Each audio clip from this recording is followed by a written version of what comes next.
Breaking today, Prince Harry did get into a physical fight with his uncle Prince Andrew, and the pair of royal spares did row over Prince Andrew's warning regarding Meghan Markle. At exactly 8:15 a.m. this morning, May 30th, 2026, a suffocating silence reportedly descended upon the high-stakes legal offices representing the Duke and Duchess of Sussex in Montecito. While the world was just waking up, a single digital file, a highly confidential dossier, was allegedly being reviewed under extreme tension. Many observers are currently speculating that this specific document contains the traces of a long-buried royal secret that could trigger a permanent fracture within the British monarchy.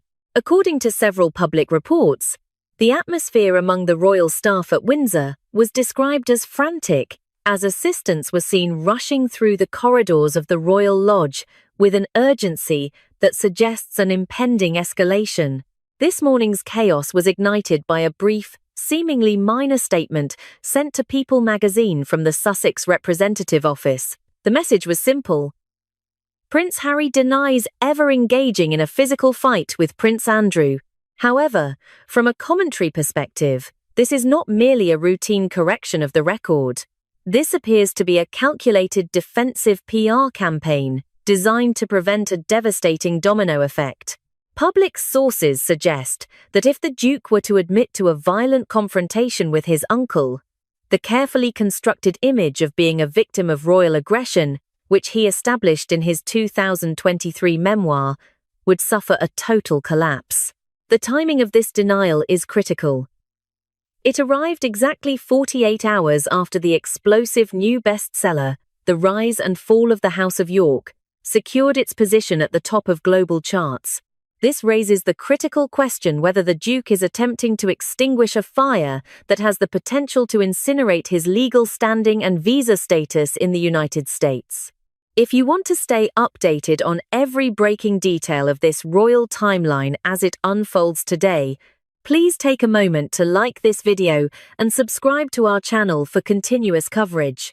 As of 9:45 a.m. on this May 30th, the situation has moved beyond mere celebrity gossip into the realm of institutional survival. The denial issued by the Sussex camp serves as a defensive ultimatum against the author, Andrew Loney. Many observers are currently speculating that the Duke's legal team is terrified of the discovery process. If this dispute reaches a courtroom, binding legal clauses would force the disclosure of private communication logs from 2013. Traces of these messages are reportedly what the royal household has spent over a decade trying to conceal. According to several public reports, the Duke of Sussex was reportedly overheard, stating with absolute firmness through his legal intermediaries that the allegations of a physical altercation are entirely fabricated. Yet, there is no official confirmation at this time from Buckingham Palace regarding the validity of these claims. This leaves a massive void that is being filled by intense public scrutiny. The stakes involve much more than a bruised ego. It is about the very precedent of royal accountability. If a member of the royal family can be proven to have engaged in physical violence behind palace walls, the consequence for the monarchy's public trust would be irreparable. This remains an analytical viewpoint, but the fracture we are witnessing this morning appears to be the result of years of suppressed tension finally reaching a breaking point. At 10:30 a.m., sources close to the publisher suggested that the author is not backing down, claiming to have a dossier supported by over 300 witnesses, including former courtiers and security staff who were reportedly present at the Royal Lodge during that volatile period in 2013. This raises the critical question whether the Sussexes have underestimated the resolve of their opponents. The denial was intended to be a shield, but many observers are currently speculating that it may actually serve as the trigger for an even larger disclosure. As we monitor the suffocating silence from the King's office this morning, one thing is certain. The timeline of this conflict has reached a point of no return. The legal and reputational binding of these allegations is tightening by the hour, and the ultimate consequence for the House of Windsor remains to be seen. Stay tuned as we move into the deeper layers of this dossier in the next segment. As the clock struck approximately 11:15 p.m. on a cold evening in the autumn of 2013, a profound tension was reportedly brewing behind the heavy doors of the private study on the second floor of the Royal Lodge. From an analytical commentary perspective, the setting itself was a character in this drama, a room filled with flickering yellow lamplight, the lingering scent of old leather, and the heavy, suffocating aroma of cigar smoke. Public sources suggest that on that night, the air was thick with more than just smoke. It was thick with a confrontation that would eventually lead to an irreparable fracture within the royal family timeline. On a massive, polished oak desk, a specific dossier reportedly lay open. This document was allegedly a due diligence report concerning the past and public profile of a then-rising actress named Meghan Markle. According to several public reports, this dossier was the primary trigger for what happened next. Many observers are currently speculating that the contents of that report were delivered as a paternalistic ultimatum from the Duke of York to his nephew, an act that allegedly sparked an immediate and violent escalation between the two men. While there is no official confirmation at this time, public sources suggest that the verbal disagreement quickly crossed a line that no royal protocol could contain. This raises the critical question whether the intense emotions of that night resulted in the physical traces of a struggle. Some reports even suggest that the Duke of York was left with a bloody nose following a brief but intense physical altercation. From a commentary perspective, such an event would represent a terrifying breach of royal precedent. Yet, it is a story that has been kept under a shroud of suffocating silence for over a decade. This brings us to a significant analytical twist that many are currently debating. Why did the Duke of Sussex choose to remain silent during recent controversies involving claims of racism within the palace, yet move with such lightning speed and legal ferocity to deny this specific encounter from 2013? This raises the critical question whether there are actual recordings or eyewitness accounts from former courtiers that have now found their way into the hands of an investigative author. If such evidence exists, it would represent a permanent binding of the Duke's reputation to a history of volatility he has tried desperately to manage. The institutional survival of the monarchy often depends on its ability to bury its most visceral human moments. But these new details suggest that the traces of that night in Windsor are finally resurfacing.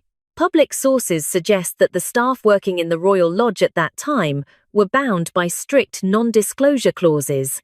Yet the level of micro-detail appearing in recent reports mentioning the specific second-floor room, the lighting, and even the presence of the due diligence file suggests a deep-seated leak from within the inner sanctum.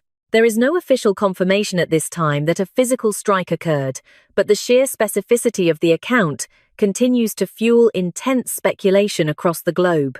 This raises the critical question whether the legal threats issued this morning are an attempt to protect the Duchess of Sussex or a desperate effort to hide a darker timeline of internal conflict. As we look back at that night in the autumn of 2013, the consequence of that alleged confrontation is only now being felt in its full magnitude. The timeline of 2026 is now being haunted by the shadows of a Windsor study from 13 years ago, and the world is left wondering what other traces remain hidden within the dossiers of the Royal Lodge. From an analytical commentary perspective, the mounting tension between the Duke of Sussex and the author of this explosive new biography is no longer a mere battle of words. It has evolved into a strategic escalation of institutional authority. Public sources suggest that the foundation of these allegations is built upon an incredibly extensive dossier, one that allegedly contains the testimonies of over 300-plus sources. This is not just a collection of anonymous whispers. The list is said to include former classmates from Gordonstown, administrative staff from the York office, and high-ranking retired courtiers who served within the inner sanctum of the royal household for decades. This brings us to a fascinating point of contrast regarding the legal confidence of each party. While the Duke's representatives have issued a swift denial, Public sources suggest that the legal team representing the author has conducted a rigorous internal risk assessment. Reportedly, this firm has evaluated the potential for a successful defamation lawsuit at a mere 2 out of 10. From a commentary perspective, such a low-risk rating suggests that the evidence gathered is not only substantial but perhaps even legally binding. This raises the critical question whether the author possesses documented traces of the 2013 altercation that have yet to be revealed to the public. There is no official confirmation at this time, but the sheer breadth of the source list creates an unprecedented staircase of authority that is difficult to dismiss. Many observers are currently speculating that these sources have provided more than just oral accounts. They may have shared contemporary notes or internal memos that were circulated at the time of the alleged confrontation.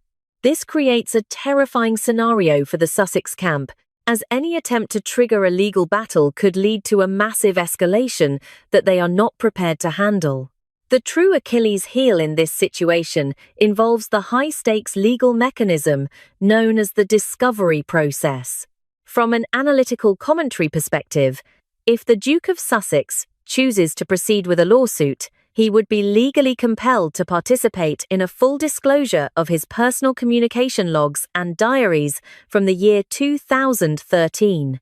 This raises the critical question whether those private records contain traces of the very event he is currently denying. Public sources suggest that this is the where the ultimate pressure point that the royal household has desperately sought to protect for over a decade. Many observers are currently speculating that the Duke's legal threats might be an attempt to maintain a facade of institutional survival rather than a genuine desire for a day in court. In the world of high-level litigation, the discovery process can be a brutal instrument of truth, stripping away the suffocating silence that usually protects royal secrets. There is no official confirmation at this time that the Duke will follow through with his ultimatum, but the consequence of doing so could be a precedent-setting exposure of his private life. As we analyze the traces of this conflict, it becomes clear that the author's dossier is designed to function as a binding deterrent. By citing over 300-plus sources, the narrative shifts from "he said," "she said" to a structural indictment of royal conduct. This raises the critical question whether the Sussexes can afford the reputational fracture that would occur if these courtiers were called to testify under oath. The timeline of 2026 is now inextricably linked to the events of 2013, and as the suffocating silence continues, the world waits to see if the Duke will dare to pull the trigger on a legal war that could reveal his most guarded secrets. The institutional survival of any modern global brand, especially one as scrutinized as the Sussexes, often relies on a very specific mechanism of defense. From an analytical commentary perspective, many observers are currently speculating that what the public witnesses is not a series of random emotional reactions, but a highly coordinated legal and PR loop. This mechanism appears to function through a sophisticated 4-stage cycle, designed to maintain a suffocating control over an increasingly volatile royal timeline. The first phase of this mechanism is often triggered by the mere whisper of an upcoming publication. Public sources suggest that the delivery of a formal legal letter, a high-stakes ultimatum, is the primary tool used during this stage. This remains an analytical viewpoint, but the timing is rarely accidental. By issuing a legal warning just as a dossier of new allegations is about to be bound and printed, the intent appears to be the application of extreme psychological pressure on both the author and the publishing house. This raises the critical question whether the goal is a genuine day in court or a strategic attempt to force an editorial retreat before the ink even dries. As the timeline progresses, the mechanism moves into a phase of intense surveillance. Many observers are currently speculating that the public announcement of lawyers closely monitoring social media and media outlets is designed to create a chilling effect. From a commentary perspective, this stage is intended to stop the traces of a scandal from spreading through the digital ether. By signaling that every word is being watched, the legal machinery aims to induce a state of self-censorship, There is no official confirmation at this time regarding the effectiveness of these tactics, but the consequence is often a momentary, suffocating silence as critics weigh the risk of potential litigation. Then comes the most visible stage of the cycle, the preemptive strike through friendly media channels. This raises the critical question whether the rapid-fire denials issued to preferred US tabloids are a form of narrative insurance. Public sources suggest that by labeling allegations as false before the public has even had the chance to read the full dossier, the Sussex camp seeks to establish a precedent of disbelief. This remains an analytical viewpoint, but the strategy ensures that their version of the truth is the first one anchored in the public consciousness, creating a defensive barrier against the coming escalation. However, it is the final stage of this mechanism that truly fascinates those who follow royal power dynamics. Once the book has hit the shelves and the initial media firestorm begins to fade, a sudden and profound silence often follows. Many observers are currently speculating that the actual filing of a lawsuit, the move that would turn a threat into a binding legal reality, rarely occurs. This raises the critical question whether the fear of the discovery process acts as the ultimate deterrent. In a court of law, the suffocating silence of palace life would be stripped away. Under the binding rules of evidence, every private diary, every digital trace, and every internal memo from the 2013 era would be subject to scrutiny. There is no official confirmation at this time as to why so many legal threats simply dissipate into the air, but the consequence is a repeating loop that many analytical observers now view as a masterclass in PR theatre. This mechanism serves as a shield, protecting the institutional survival of the brand, while avoiding the dangerous fracture that a full-scale legal war would inevitably cause. As we look at the events of May 30th, 2026, the question remains, is this loop finally losing its power to silence the truth? From a commentary perspective, the escalation we are witnessing today is the culmination of a decade-long timeline of friction, secrecy, and institutional survival. Public sources suggest that the first major fracture occurred as far back as October 2013, within the suffocating silence of the Royal Lodge. Many observers are currently speculating that a heated exchange regarding the Duchess of Sussex's suitability led to a physical encounter between the Duke of York and his nephew. This raises the critical question whether the institutional survival of the monarchy at that time required an immediate burial of the incident, leaving only faint traces in the private diaries of the staff. By May 2018, during the grand spectacle in Windsor, the timeline shows a distinct pattern of isolation. According to several public reports, long-term childhood friends like Tom Inskip were reportedly overheard being dismissed from the inner circle after offering a cautionary ultimatum. The consequence of their advice to slow down the relationship was a permanent exclusion from the evening wedding reception. From an analytical viewpoint, this was the first clear trigger sent to those who dared to question the new royal narrative, establishing a precedent of total loyalty or total exile. In January 2023, the global publication of the memoir Spare added a new layer to this complex dossier.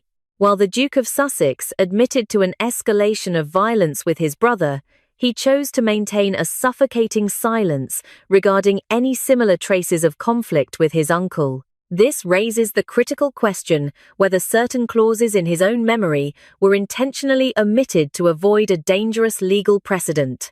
There is no official confirmation at this time as to why the Andrew encounter was left out, but many observers are currently speculating that the risk of a countersuit from the York office was a binding deterrent. The timeline reached a point of no return in April 2024, when author Andrew Loney brought the 2013 Punch back into the public consciousness. This remains an analytical viewpoint, but the publication of this research acted as a trigger for a massive reputational escalation in London.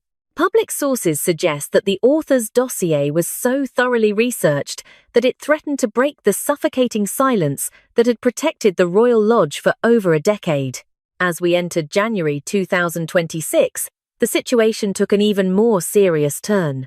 Many observers are currently speculating that a highly sensitive black dossier involving past bullying allegations is being strategically linked to the historical files of the alleged 2013 violence. From a commentary perspective, the binding of these two separate scandals suggests a coordinated effort by former staff to finally bypass their non-disclosure clauses. This raises the critical question whether the institutional survival of the Sussex brand can withstand a dual-front legal war. This brings us to the urgent reality of today, May 30th, 2026. According to several public reports, the Supreme Court has just received a formal request to declassify the digital traces of communication between the York Office and Buckingham Palace from 13 years ago. This remains an analytical viewpoint, but this move represents a total fracture of the royal facade. Many observers are currently speculating that these records contain the ultimate proof of the 2013 altercation. There is no official confirmation at this time regarding the contents of these files, but the consequence of their release would be a catastrophic precedent, ending the decade of suffocating silence and exposing the traces of a hidden history. The timeline is no longer just a memory. It has become a binding legal reality that threatens to trigger the final collapse of trust. As the sun sets on this pivotal May 30th, 2026, the British monarchy appears to be standing at a historical crossroads, with three distinct paths unfolding before the House of Windsor. From an analytical commentary perspective, the first scenario, one of absolute chaos, is currently a subject of intense debate among legal scholars. Public sources suggest that if the Duke of Sussex decides to pursue a defamation lawsuit against the author, the resulting discovery process could act as a catastrophic trigger. Many observers are currently speculating that such a legal battle would force the disclosure of a systematic dossier regarding the Duke's past conduct. This raises the critical question whether the exposure of such traces would lead to a total reputational fracture, effectively ending his public standing in the United States and creating a precedent that no amount of PR could ever repair. Alternatively, a second scenario suggests a state of suffocating stalemate. In this version of the timeline, both the Sussex camp and the York office remain silent, allowing the explosive allegations to circulate without further legal escalation. While this might protect the institutional survival of the individuals in the short term, many observers are currently speculating that the consequence would be a permanent erosion of public trust. Without a definitive ultimatum or a clearing of names, the monarchy risks being perceived as a fractured institution that prioritizes its own secrets over the truth.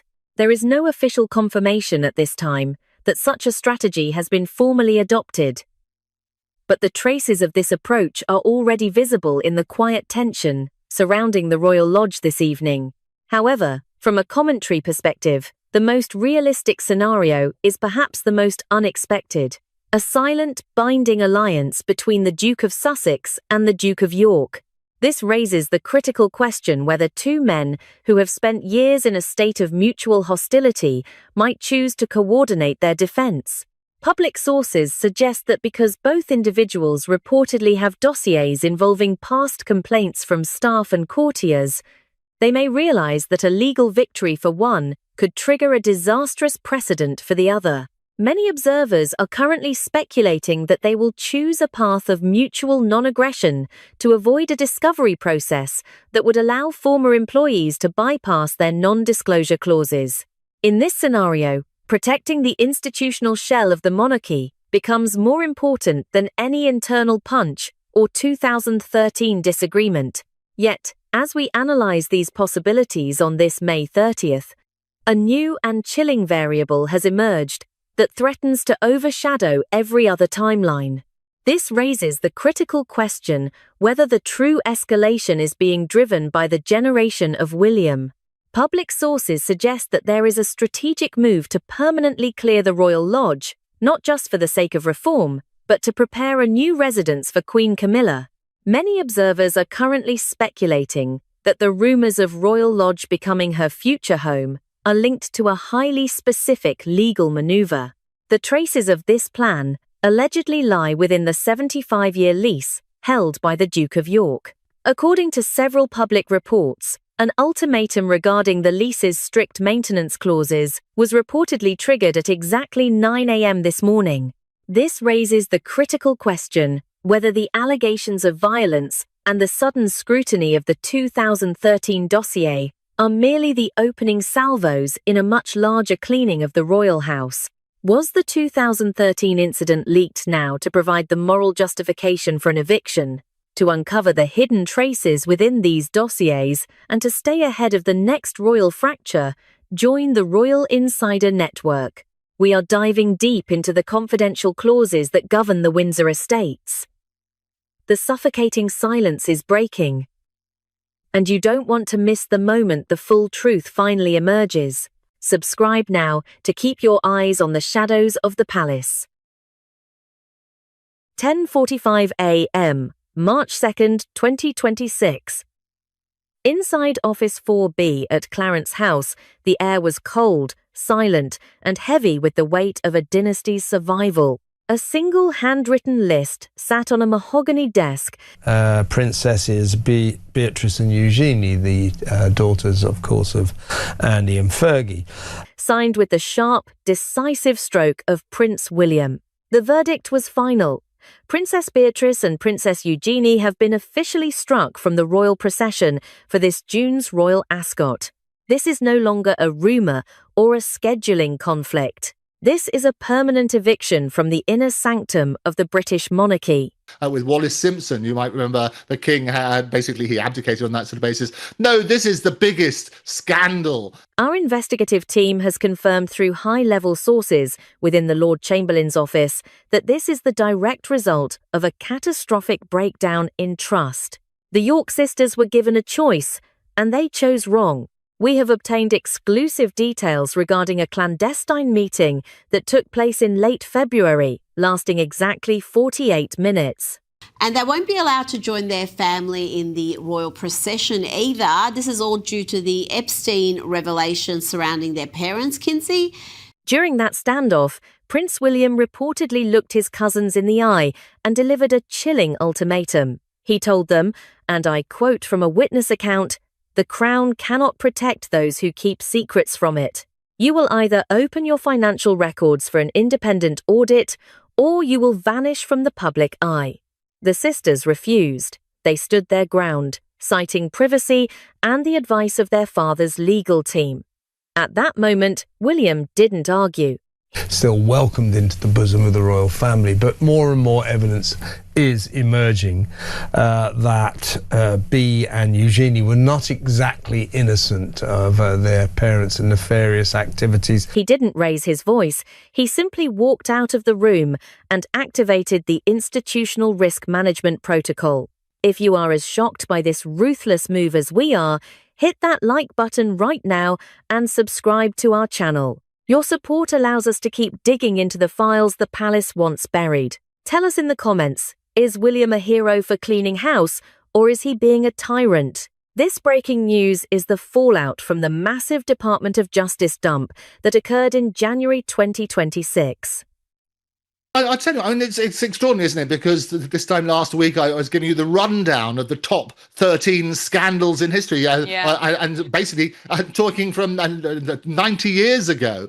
We are now looking at page 412 of the unsealed Epstein dossier. It reveals a transaction that the palace has been terrified would come to light. Exactly £20,450,000 was moved through a series of shell companies based in the Cayman Islands and Zurich. These payments were not gifts, they were not loans. According to the investigative records, this was cooperation capital, a polite term for hush money. The timeline is damning. These funds were dispersed in 3 major waves: 2012, 2015, and 2019.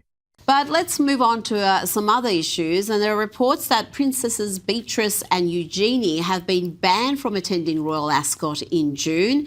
Every single payment coincided perfectly with a major breakthrough in the FBI's investigation into Jeffrey Epstein.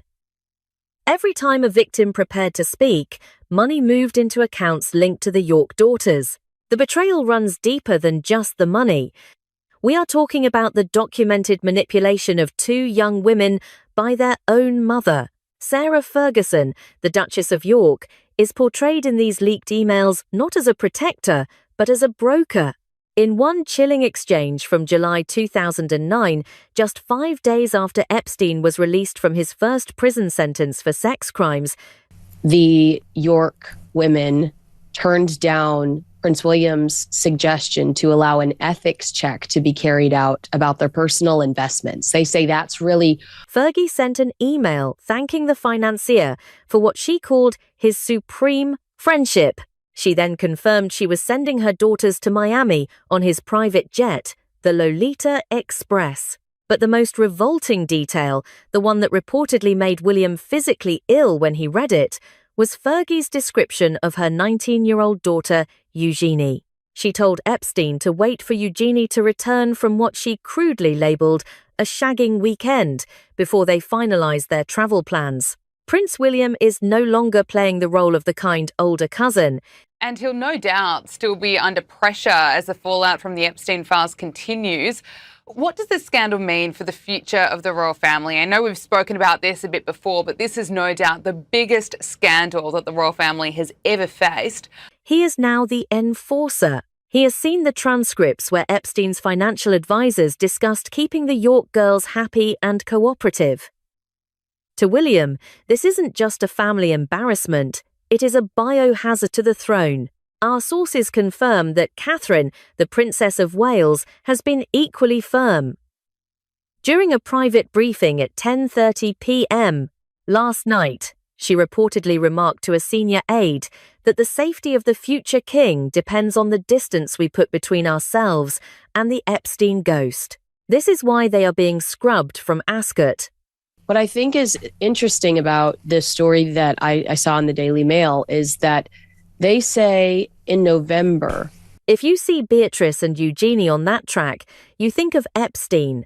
If you see them in the carriage, you think of the £20 million. The mechanism of this purge is surgical. By removing them from the royal procession, William is stripping them of their royal brand without needing an act of parliament. This is psychological and social warfare. He is forcing them into the shadows, making them irrelevant before the next wave of DOJ documents hits the press in April. But is that fair if it's their parents at fault and they're being punished, or have these two also been fairly money-hungry grifters who have been trading on their royal titles? But the York sisters aren't going down without a fight. Sources in Windsor suggest they are already in contact with a legal team in California, the same firm that represents Harry and Meghan. Are we about to see a Montecito alliance formed out of desperation? Stay tuned, because this is only the first layer of the investigative dossier we are Lutmer today. If you haven't subscribed yet, do it now and hit the bell icon. You do not want to miss our next update on the Cayman account records. The truth is coming out, and it is more expensive than anyone ever imagined. This is a change of position on the part of the royal family, because initially the king said it's not their fault. They should be still included in royal events. They should be... To understand the ruthless decision Prince William made in that office at Clarence House, we have to look past the royal titles and into the dark ledger of a woman the tabloids once called Duchess of Pork, but whom the FBI now views as something far more dangerous, the broker. Sarah Ferguson was not a mother protecting her children from a predator. She was the one holding the door open. According to the fresh batch of leaked emails from the Epstein estate, dated between 2010 and 2019, Fergie transformed her own daughters into high-value currency to solve her chronic financial failures. This wasn't a family friendship. It was a cold, calculated transaction. Our investigation has mapped out exactly how £20,450,000 effectively evaporated from Epstein's accounts and solidified in the private trusts of the York family. It happened in a precise three-step mechanism designed to bypass every regulatory red flag in the United Kingdom. Step 1 was the activation. In 2010, drowning in debt and facing public humiliation, Fergie sent an email to Epstein that has now become a permanent stain on the monarchy. She called him a legend for his financial help and wrote, with devastating desperation, "Just marry me." She wasn't looking for love. She was looking for a lifeline. She begged for £20,000 just to cover her rent, but she ended up selling something worth far more. Step 2 was the asset transaction. Almost immediately after Epstein's release from his first prison sentence, Fergie inserted Beatrice and Eugenie, then only 19 and 21, into his orbit. She didn't just allow them to visit, she facilitated it. One intercepted message from 2012 shows a financial advisor for Epstein asking for reassurance that the girls are cooperative. Fergie's response was chillingly professional. They understand the importance of discretion.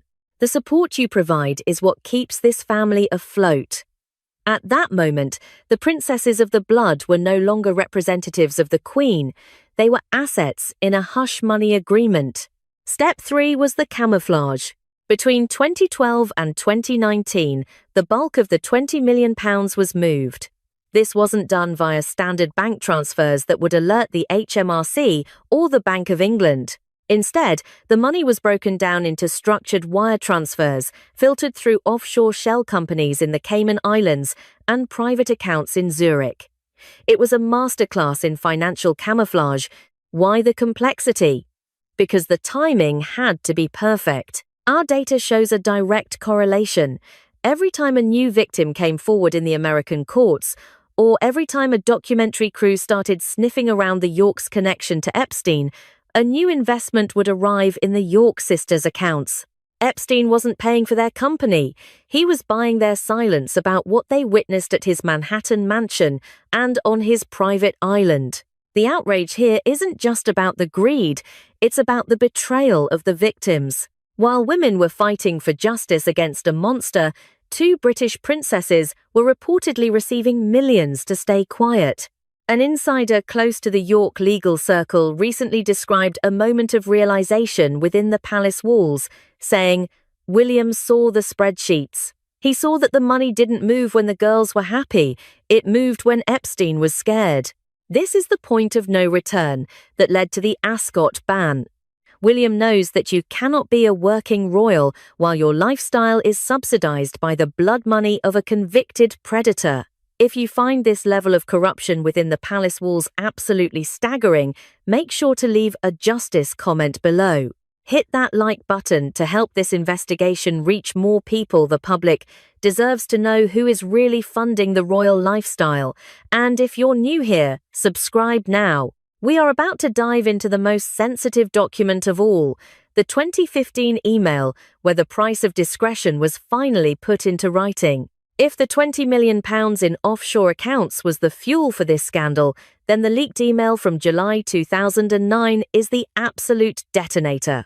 Our investigative team has scrutinized the latest batch of unsealed records from the January 2026 DOJ release, and what we found on page 518 is, quite frankly, nauseating. This is the detail that finally broke the bond between Prince William and the York family. In an email exchange regarding a planned trip to New York, Sarah Ferguson was asked about the availability of her daughters. Her response, sent from her private account at 3:14 p.m., didn't just shock the investigators, it revolted the entire royal establishment. Fergie wrote, and I am quoting the transcript directly, "Not sure yet. Just waiting for Eugenie to come back from a shagging weekend. Take a moment to process that. A mother, a Duchess of the United Kingdom, referring to her 19-year-old daughter's private life in such crude, transactional terms to a convicted sex offender. This isn't the language of a protective parent. It is the language of someone who viewed her children as currency to be traded for access and luxury. But the depravity of the timeline is where the neo-realism of this investigation becomes undeniable. Our team cross-referenced this email with travel logs from Teterboro and Miami International Airport. We can confirm that on July 15th, 2009, exactly 5 days after Jeffrey Epstein was released from his first prison sentence for crimes against minors, He paid for first-class flights for both Beatrice and Eugenie to meet him in Miami. Why were two British princesses, aged 19 and 21, being rushed to the side of a newly released predator? The DOJ file suggests that Epstein spent exactly $42,850 on those tickets alone. When Prince William was briefed on these specific timestamps at Kensington Palace last month, witnesses say the room went silent for several minutes. William didn't just see a family embarrassment, he saw a biohazard. To him, the York sisters weren't just unlucky to be Andrew's daughters, they were active participants in a lifestyle that is fundamentally incompatible with the future of the British monarchy. You cannot have individuals who were subsidized by a predator sitting in the royal procession at Ascot. It is a slap in the face to every victim of the Epstein network. If you agree that the Yorks have crossed a line that can never be uncrossed, drop a no mercy in the comments right now. Make sure you're subscribed, because what we found in the next folder regarding hush money structures will leave you speechless. The palace's internal security team, the SO14, reportedly flagged these trips years ago, but the reports were buried under the rug to protect the late Queen from further heartache. But it's March 2026, and the rug has been pulled back. William has reportedly told his inner circle, "We are not a family business that hides stains. We are a national institution that must be spotless." This shagging weekend email was the final piece of evidence he needed to justify the permanent exclusion of Beatrice and Eugenie. He isn't just punishing them for their mother's words, he is punishing the fact that they never spoke up, never distanced themselves, and continued to take the money until the very day the DOJ unsealed these files. The question remains, what else happened during those Miami trips in 2009? The DOJ files hint at sensitive activities that required continued discretion. We are talking about a 19-year-old princess being handled by Epstein's team just days after he left a prison cell. This is the point of no return. As the countdown to Royal Ascot begins, the York sisters find themselves in a social and political wasteland. But as they prepare to fight back with their own legal nuclear option from California, a new question emerges. Who else in the palace knew about this in 2009 and chose to stay silent? The enforcer might be cleaning house now, but the ghosts of the past are far from finished. Hit the bell icon to be notified the second we release the footage of the Montecito Alliance meeting.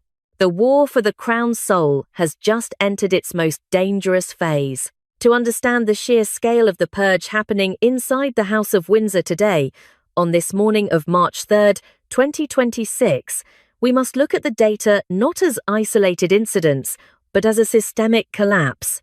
This is a masterclass in institutional failure, a dark timeline that our investigative team has reconstructed from unsealed DOJ records and leaked internal palace memos.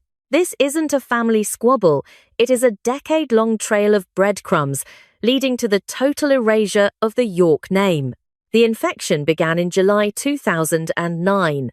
Just 5 days, 120 hours after Jeffrey Epstein walked out of a Florida prison following his first conviction for sex crimes, he authorized a payment of exactly $42,850.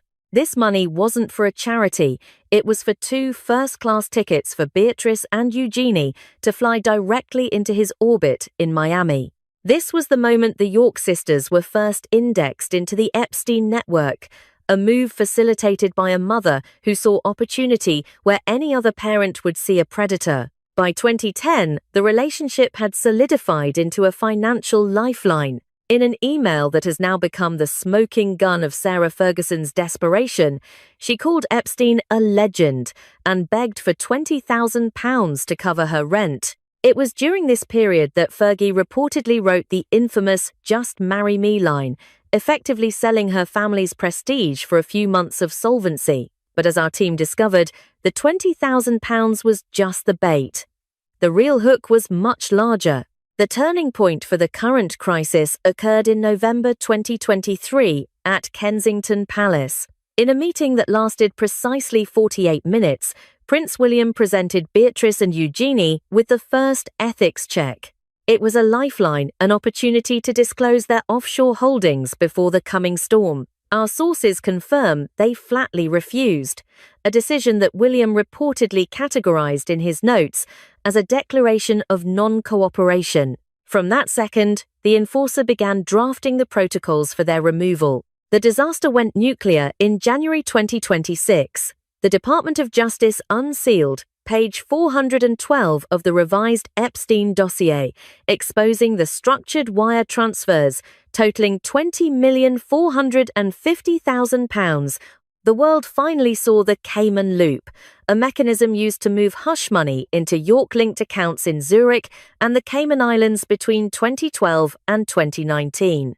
The data was undeniable.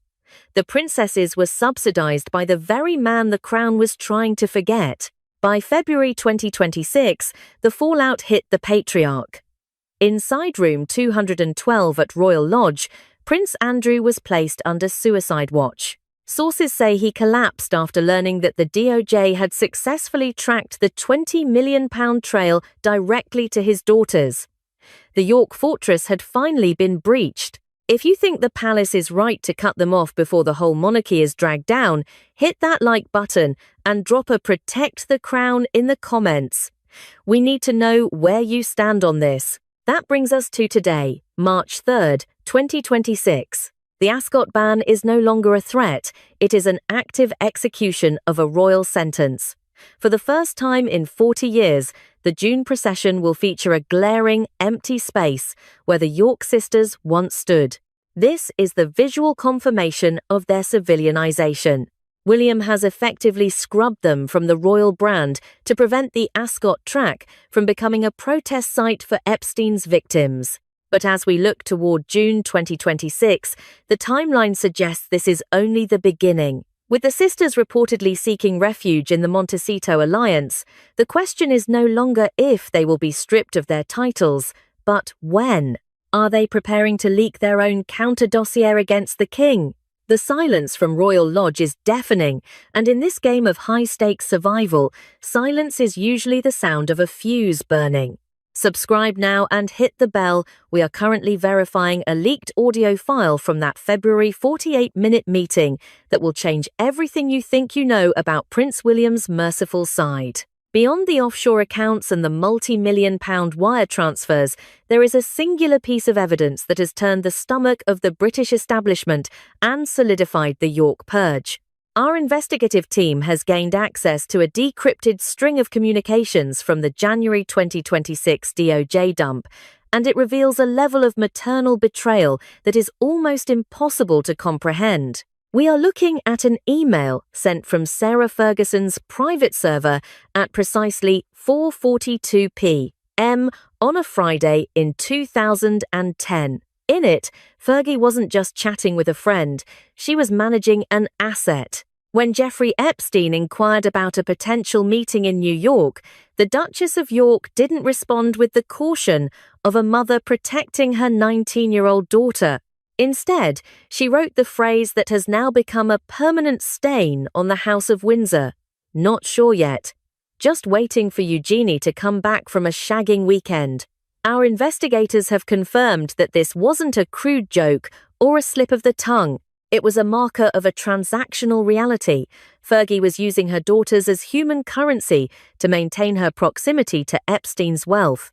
To her, a 19-year-old princess wasn't a ward to be shielded. She was a legend's guest in waiting. If this level of maternal exploitation makes your blood boil, you are not alone. Hit the like button to show your support for the victims who never had a royal broker to protect them. And leave a comment below with the word betrayal if you think Sarah Ferguson should be permanently stripped of her remaining titles for this. Your engagement helps push these truths past the palace's PR filters. The impact of this shagging weekend revelation on Prince William cannot be overstated. During a high-level security briefing at Kensington Palace on February 28, 2026, William reportedly stared at a printout of that email for several minutes in total silence. A senior aide present in the room recounted that William's only response was ice cold. He reportedly said, "This isn't a family we are dealing with. It is a clearinghouse for secrets we cannot afford to own." To William, Beatrice and Eugenie are no longer his cousins. They are Trojan horses parked inside the gates of the monarchy, filled with the toxic secrets of the Epstein era. This is why the Ascot ban is more than a punishment. It is a biological defense for the throne. William and Catherine understand a fundamental truth of 21st century survival. The monarchy is an organism, and the York connection is a virus. If you allow the shagging weekend princesses to stand on the balcony or ride in the royal procession, you are telling the world that the Crown condones the brokerage of its own children. The Princess of Wales has reportedly been even more decisive, telling a close confidant, "We cannot heal the institution until we cut out the rot." There is no middle ground when £20 million has changed hands for silence. The tragedy here is the systematic nature of the exploitation. Our data shows that Epstein didn't just pay for flights, he paid for the York family's entire social existence during their leanest years. From the £20,000 rent payments to the first-class Lolita Express tickets for teenagers, every cent was a lien against their future integrity. Sarah Ferguson saw a billionaire who could solve her debts. William sees a liability that could end the 1,000-year-old firm. As we sit here in March 2026, the shagging weekend email is no longer a hidden scandal. It is the cornerstone of the York's destruction. Beatrice and Eugenie are reportedly mortified, claiming they were unaware of the depths of their mother's correspondence. But for the enforcer at Clarence House, ignorance is not an excuse. In the world of high-stakes power, you either disclose or you disappear. Subscribe now and hit that notification bell. We are currently tracking a lead on a second shagging weekend email that allegedly mentions a high-ranking member of the current cabinet. The York virus is spreading, and the next update will reveal exactly who else is at risk of being purged. As of 2:15 p.m. today, March 3, 2026, the movement within the High Court of London suggests that the York purge is entering its final, most volatile phase. Prince William's decision to strike Beatrice and Eugenie from the Ascot procession was not just a temporary punishment, it was the opening move in a grand legal chess game. Based on the classified briefings circulating between the palace and the Ministry of Justice, we have mapped out the 3 potential endgames for this crisis. The stakes are no longer just about a horse race. They are about whether the York bloodline will be permitted to exist within the royal record at all. The first possibility, standing at a 20% probability, is the nuclear option. This scenario sees Beatrice and Eugenie launching a scorched earth counterattack. Our sources in California confirm that a private secure line was established between Royal Lodge and Montecito late last night. If the York sisters feel they have nothing left to lose, they may release a counter-dossier through Harry and Meghan's media channels. This document reportedly contains private correspondence from 2024 that could cast a shadow over William's own transition to power.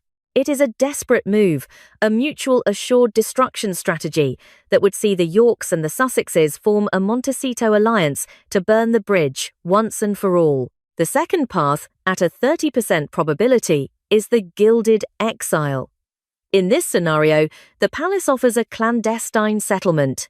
Beatrice and Eugenie would agree to vanish from public life, moving permanently to properties in Portugal or Switzerland. In exchange, the Crown would unfreeze a portion of their private assets that are currently under administrative review due to the Epstein links. They would keep their titles in name only, but they would be effectively civilianized, never to step foot on a royal carriage or a palace balcony again. It is a quiet death for their royal ambitions, but one that avoids a public trial. However, the most realistic scenario, with a 50% probability, is the May disaster. Our legal analysts have flagged a civil lawsuit currently being drafted by a team of New York attorneys representing a new coalition of Epstein's victims. This lawsuit is expected to be filed in May 2026, just weeks before Royal Ascot. It will reportedly name Beatrice and Eugenie as beneficiaries of illicit funds.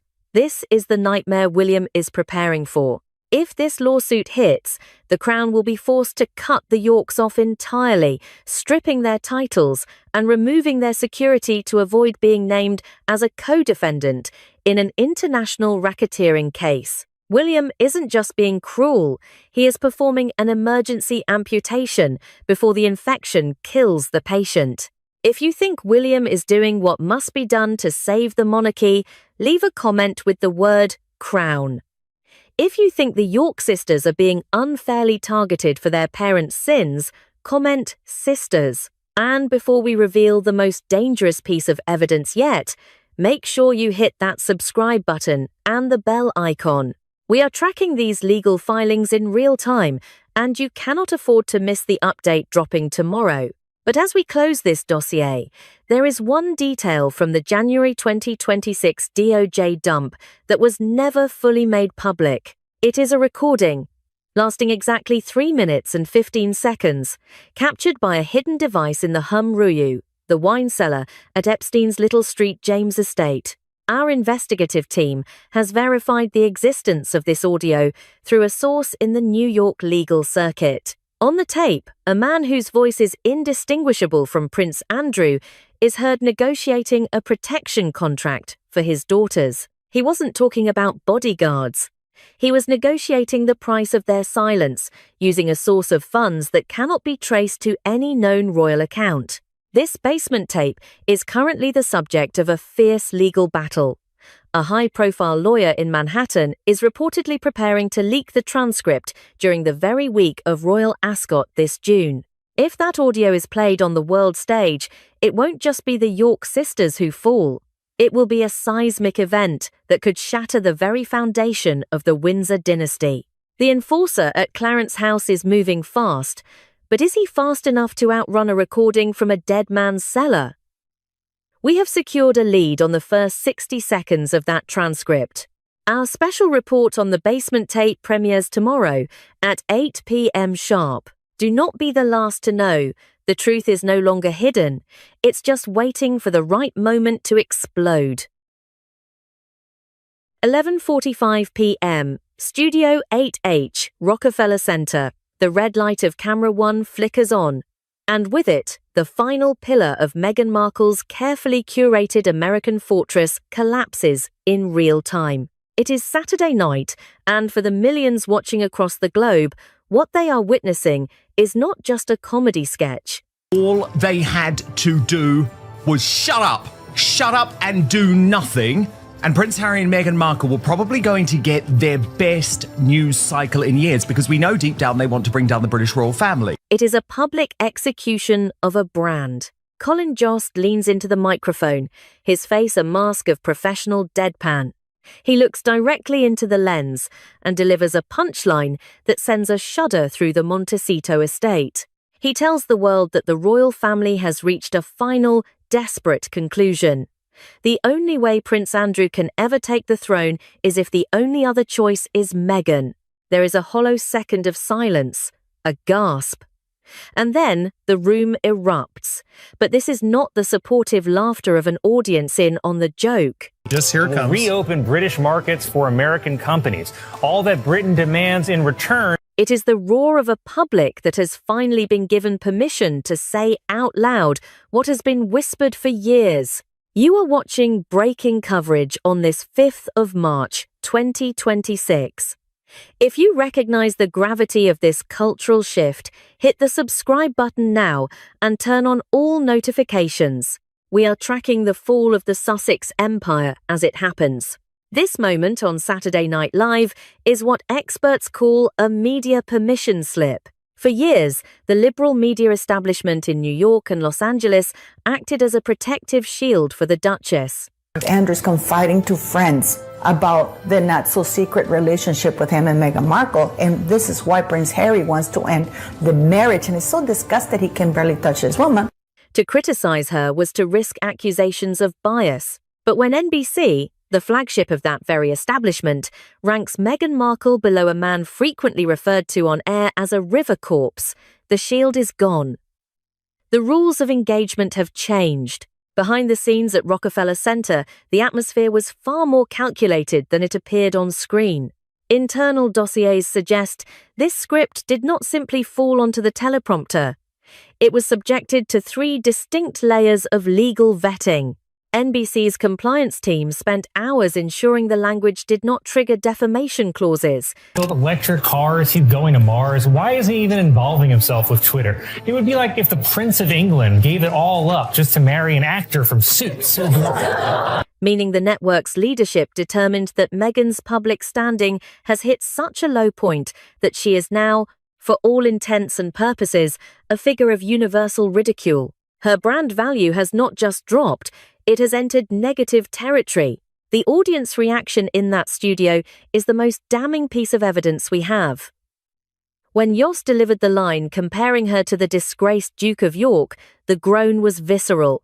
Harry and Meghan are back at it again, being disaster tourists, because apparently they have nothing better to do than waste government time and resources, in this case for the country of Jordan and the WHO and UN's time. It was the sound of recognition. It was the sound of an entire room acknowledging that even Prince Andrew, stripped of his titles and removed from public life, is now considered a more tolerable option than the woman who promised to modernize the monarchy. Before we go deeper into the files, tell us in the comments, is this the point of no return for the Sussexes? Drop a comment below with the word final if you think the brand is finished. Your engagement helps us bring these investigations to the front page. Think about the mechanics of this roast.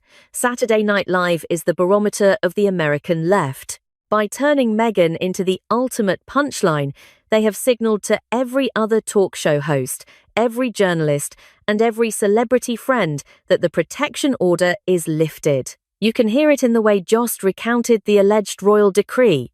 He spoke of a family so desperate to keep her away from the crown that they would prefer an exile. This is the activation of the public mockery phase. It is a stage of PR collapse that no amount of expensive crisis management can fix. When you become the joke on a stage this influential, you lose the ability to be taken seriously as a humanitarian. The transition from victim to villain is a difficult one to survive, but the transition from villain to joke is impossible. As we analyze the timestamps of this broadcast, one thing becomes clear. The cultural temperature has shifted to a freezing point. The carefully constructed narrative of the oppressed princess has been replaced by the reality of a global punchline. This is not just a bad news cycle for the Montecito household, it is a strategic pivot by the people who read the cultural room for a living. We are just beginning to unpack the internal memos and the geopolitical fallout of this broadcast. Stick with us as we move into the hidden links between the two figures at the center of this roast. The connections go deeper than a single joke, reaching back to private yachts and Mediterranean summers that the palace has tried to bury for over a decade. Like this video and share it with one person who needs to see the truth behind the headlines. The investigation continues in the next segment. The laughter from the studio audience dies down, but the questions it ignited are only beginning to surface. Why did that specific comparison between the Duchess and the disgraced Duke of York feel so sharp? The answer lies buried in a series of digital footprints and archival disappearances that the public was never supposed to track. To understand the present collapse, we have to look at the shadow history of 2014, a year that is becoming a nightmare for the Sussex legal team. Long before the world knew her as the Duchess of Sussex, she was Rachel Meghan Markle, an actress navigating the high-stakes waters of global networking. In the archives of Northwestern University, a strange anomaly exists. Despite having a 2.5-week window to sit for her graduation portrait, a standard procedure for every student, her image is missing from the yearbook. Insiders suggest this was the first step in a long process of personal rebranding, an attempt to leave no trace of the woman she was before the cameras started following her every move. But you cannot erase the Mediterranean. If you are finding this investigation into the hidden archives compelling, make sure to like this video right now. It helps us bypass the algorithms that try to suppress these deep dives. In 2014, a series of photographs surfaced placing Meghan Markle in the immediate vicinity of the world's most powerful and controversial men. She wasn't just a guest at these gatherings, she was an active participant in the elite yacht culture that defines the Mediterranean summers of the ultra-wealthy. This brings us to a specific, high-resolution headache for the palace. A photograph of Meghan Markle and Prince Andrew together, years before she ever claimed to have met Prince Harry. The authority on this isn't just a tabloid rumor, it is anchored in the legal records of the United States District Court for the Southern District of New York. In the high-profile civil case brought by Virginia Roberts against figures connected to the Jeffrey Epstein network, a stunning request was made. Roberts' legal team sought to call Meghan Markle as a witness. The reasoning: they believed she possessed direct and specific personal knowledge of the gatherings and individuals involved in Andrew's social circle during that era. Think about the mechanical precision of that legal request. You do not ask a future duchess to testify in a global sex trafficking scandal unless there is a documented link. The mechanism is clear. Testimony request leads to deposition, which leads to the exposure of past associations. This is the black file that Montecito has spent millions trying to keep under seal. Now, compare this to the narrative sold to the world in 2021. Sitting in a garden in Montecito, Meghan told Oprah Winfrey, and I quote, "I didn't do any research about what the monarchy would be like. I never looked up my husband online. The timeline simply does not compute." In 2014, she is appearing on luxury yachts in the same circles as her husband's uncle. By 2021, she claims she didn't even know the basics of the family she was marrying into. This is the credibility gap that is now swallowing her brand whole. The silence from her PR team on these specific associations is deafening.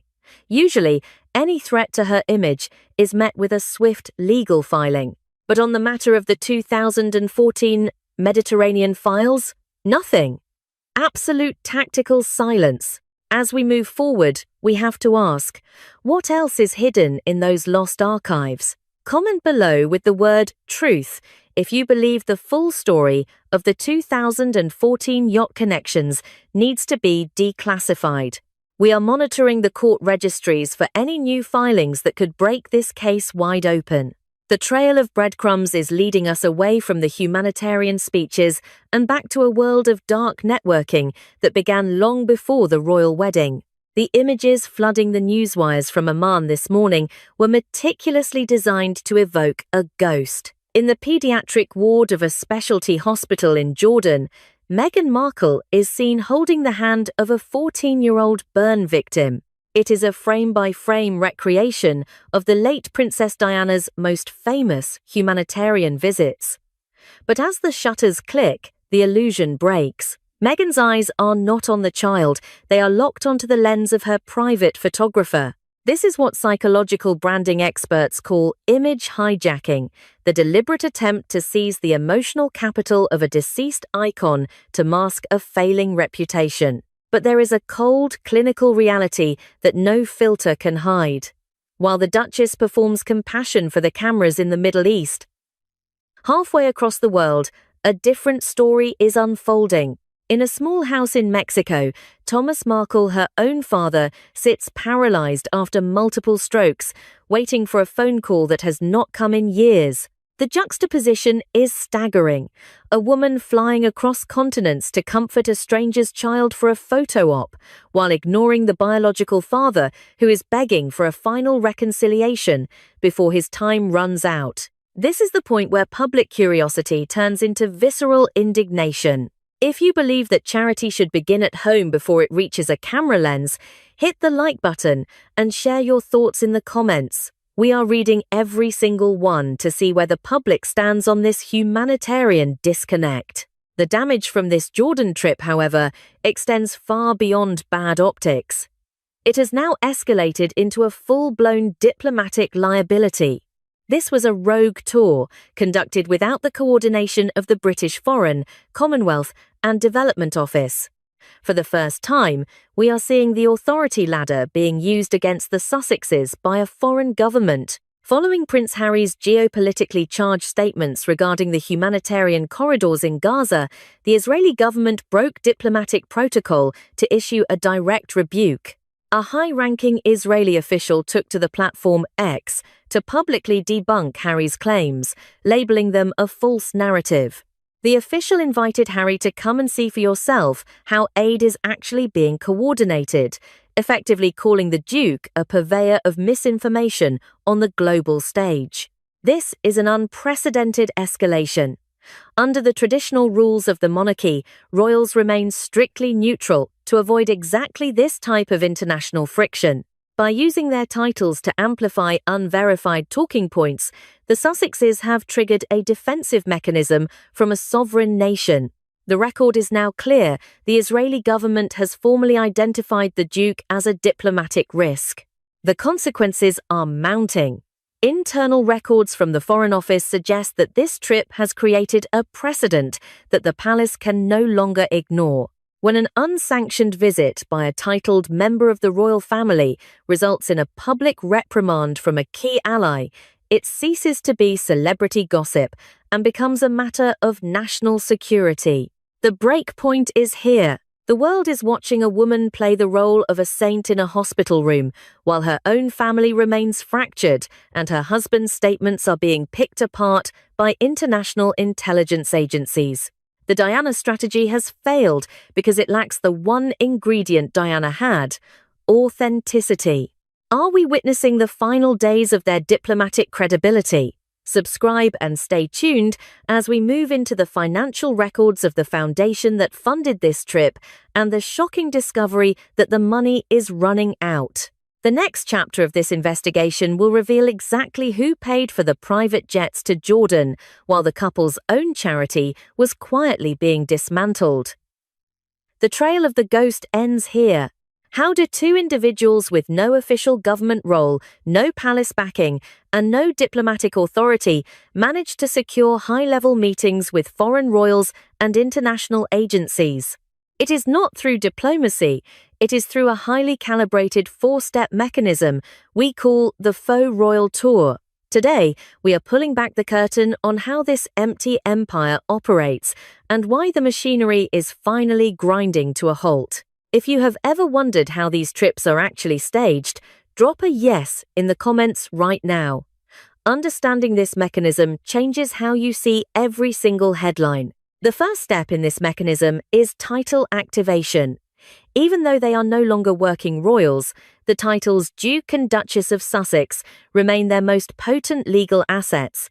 They use these titles as a skeleton key to bypass standard diplomatic channels. A formal letter on Sussex-branded stationery addressed to the World Health Organization or the United Nations carries a perceived authority that a private citizen simply doesn't have. To an official in a foreign government, a request from a duchess looks like a royal mandate, even when the British Palace has issued no such directive.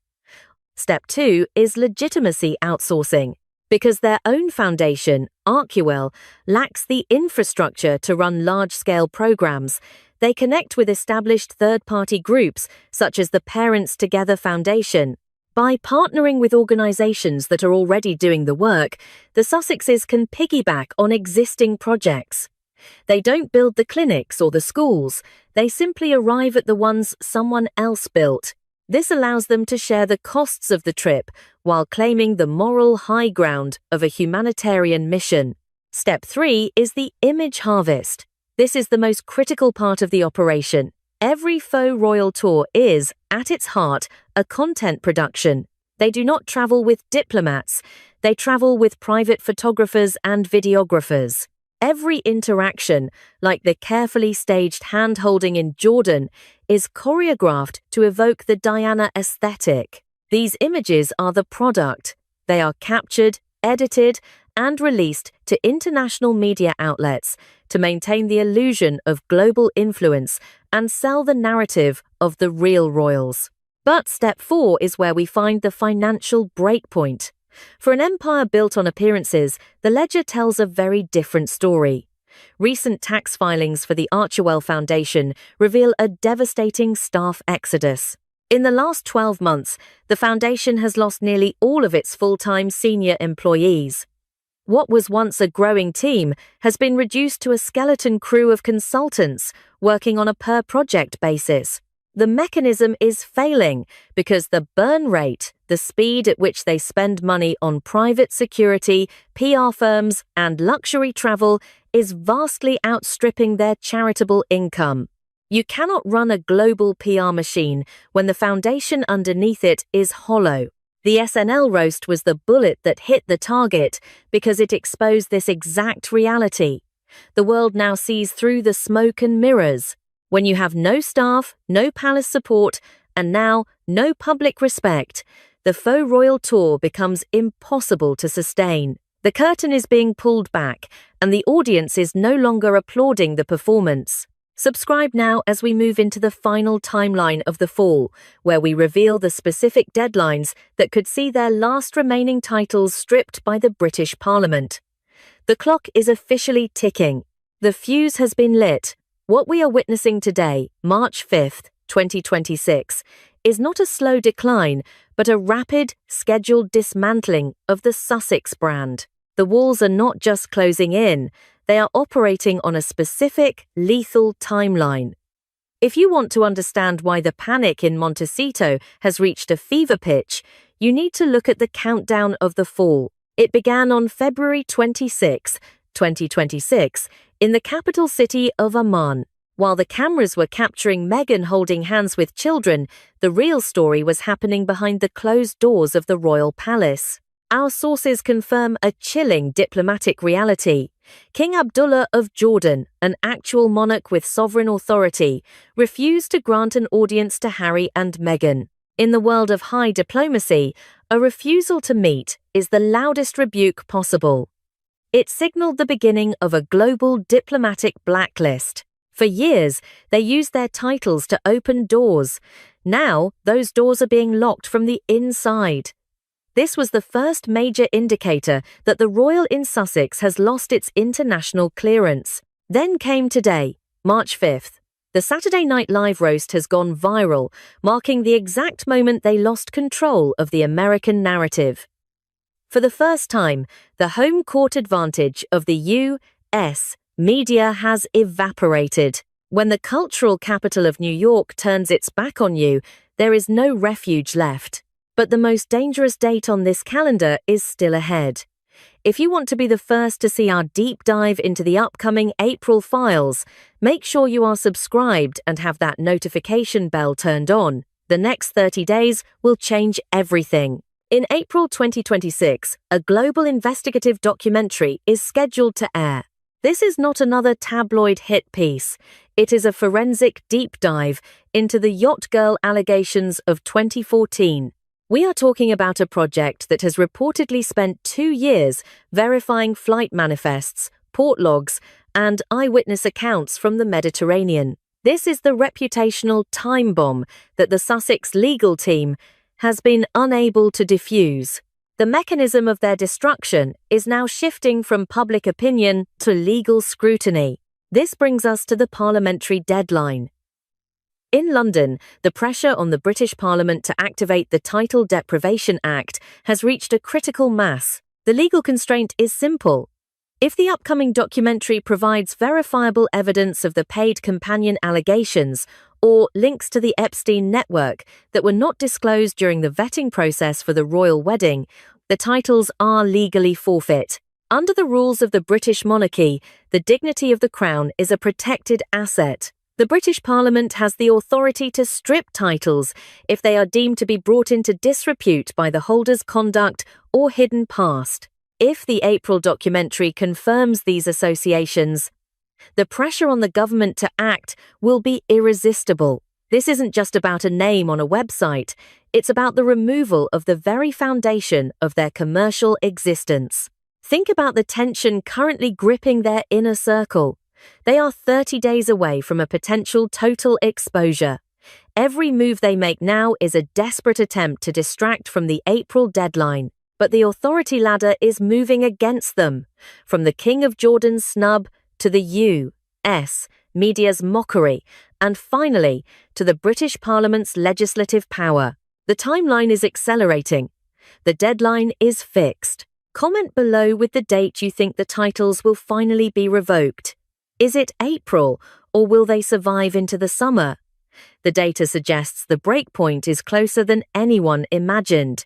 Stay with us as we move into the final scenario tree, where we reveal the 3 possible endings for the House of Sussex and the one that is already unfolding behind the scenes. The board is set, and the pieces are no longer moving in Meghan Markle's favour. We have reached the end game, a stage of high-stakes volatility where every decision is a gamble and every silence is a liability. In the world of high-level crisis management, there is a concept known as the scenario tree. It is a map of possible futures, and as of March 5th, 2026, the tree is narrowing toward a singular, brutal reality. Before we reveal the most likely conclusion to this saga, we need your input. Look at the 3 scenarios we are about to present. Which one do you think is already happening behind the scenes? Vote in the comments. Scenario 1, 2, or 3. Your engagement helps us track the shift in public sentiment. Scenario 1 is what some call the royal restoration. In this 5% probability future, Harry humbles himself before King Charles, accepts a diminished, non-working role in the United Kingdom, and returns to the fold as a private citizen. In this version, Meghan retreats from the public eye to write a definitive, final memoir before fading into a quiet life in California. Why is the probability so low? Because cash flow does not lie. The Sussexes have built a lifestyle that requires a sovereign's income, and the bridge to the palace has not just been burned, it has been dismantled. Scenario 2 is the total collapse. Currently sitting at a 35% probability. This is the legal guillotine. If the April documentary provides the smoking gun regarding the 2014 Mediterranean files, the British Parliament moves to strip the titles. Arkawell, already bleeding staff and funding, declares bankruptcy. The Sussex brand becomes legally radioactive, and a wave of past lawsuits from former employees and associates crashes down all at once. This is the nuclear option, and it is closer than Montecito wants to admit. But the most realistic future, the one the data is pointing toward, is Scenario 3, the brand divorce. In this scenario, we see a strategic decoupling. Harry begins to distance himself from Meghan's public projects to save his own remaining credibility. He returns to the solo work that once made him popular veterans issues and global conservation, while Meghan is forced to lean entirely into the celebrity spotlight. But without the royal halo effect, she becomes a B-list reality figure, a permanent fixture of the lifestyle influencer circuit rather than a global stateswoman. The reason for this brand divorce is cold, hard liquidity. Money is the only fuel for this machine. With the major contracts from global streaming giants nearing their expiration dates and no new blockbuster content in the pipeline, the empire is running out of gas. You cannot maintain a multi-million-dollar security detail and a Montecito mansion on the earnings of a lifestyle blog. The market has spoken. The world is tired of the grievance, and the humanitarian mask has slipped.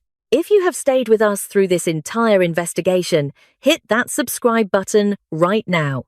We are the only channel tracking the Rachel files with this level of forensic detail. As we close this chapter on March 5th, one image remains. It is the image of Prince Andrew, the man SNL just ranked as more tolerable than the Duchess. Insiders in London report that the disgraced Duke is watching these developments with a quiet, unsettling satisfaction. Why? Because Andrew knows something the public is only beginning to suspect. In a high-security law firm in the heart of London, there is a cabinet that contains a folder marked simply Rachel. It is a collection of documents, logs, and witness statements from a decade ago that have never seen the light of day. Prince Andrew is smiling because he knows that if he falls, he isn't going alone. The yacht list is real, the names are verified, and the clock is ticking toward the April release.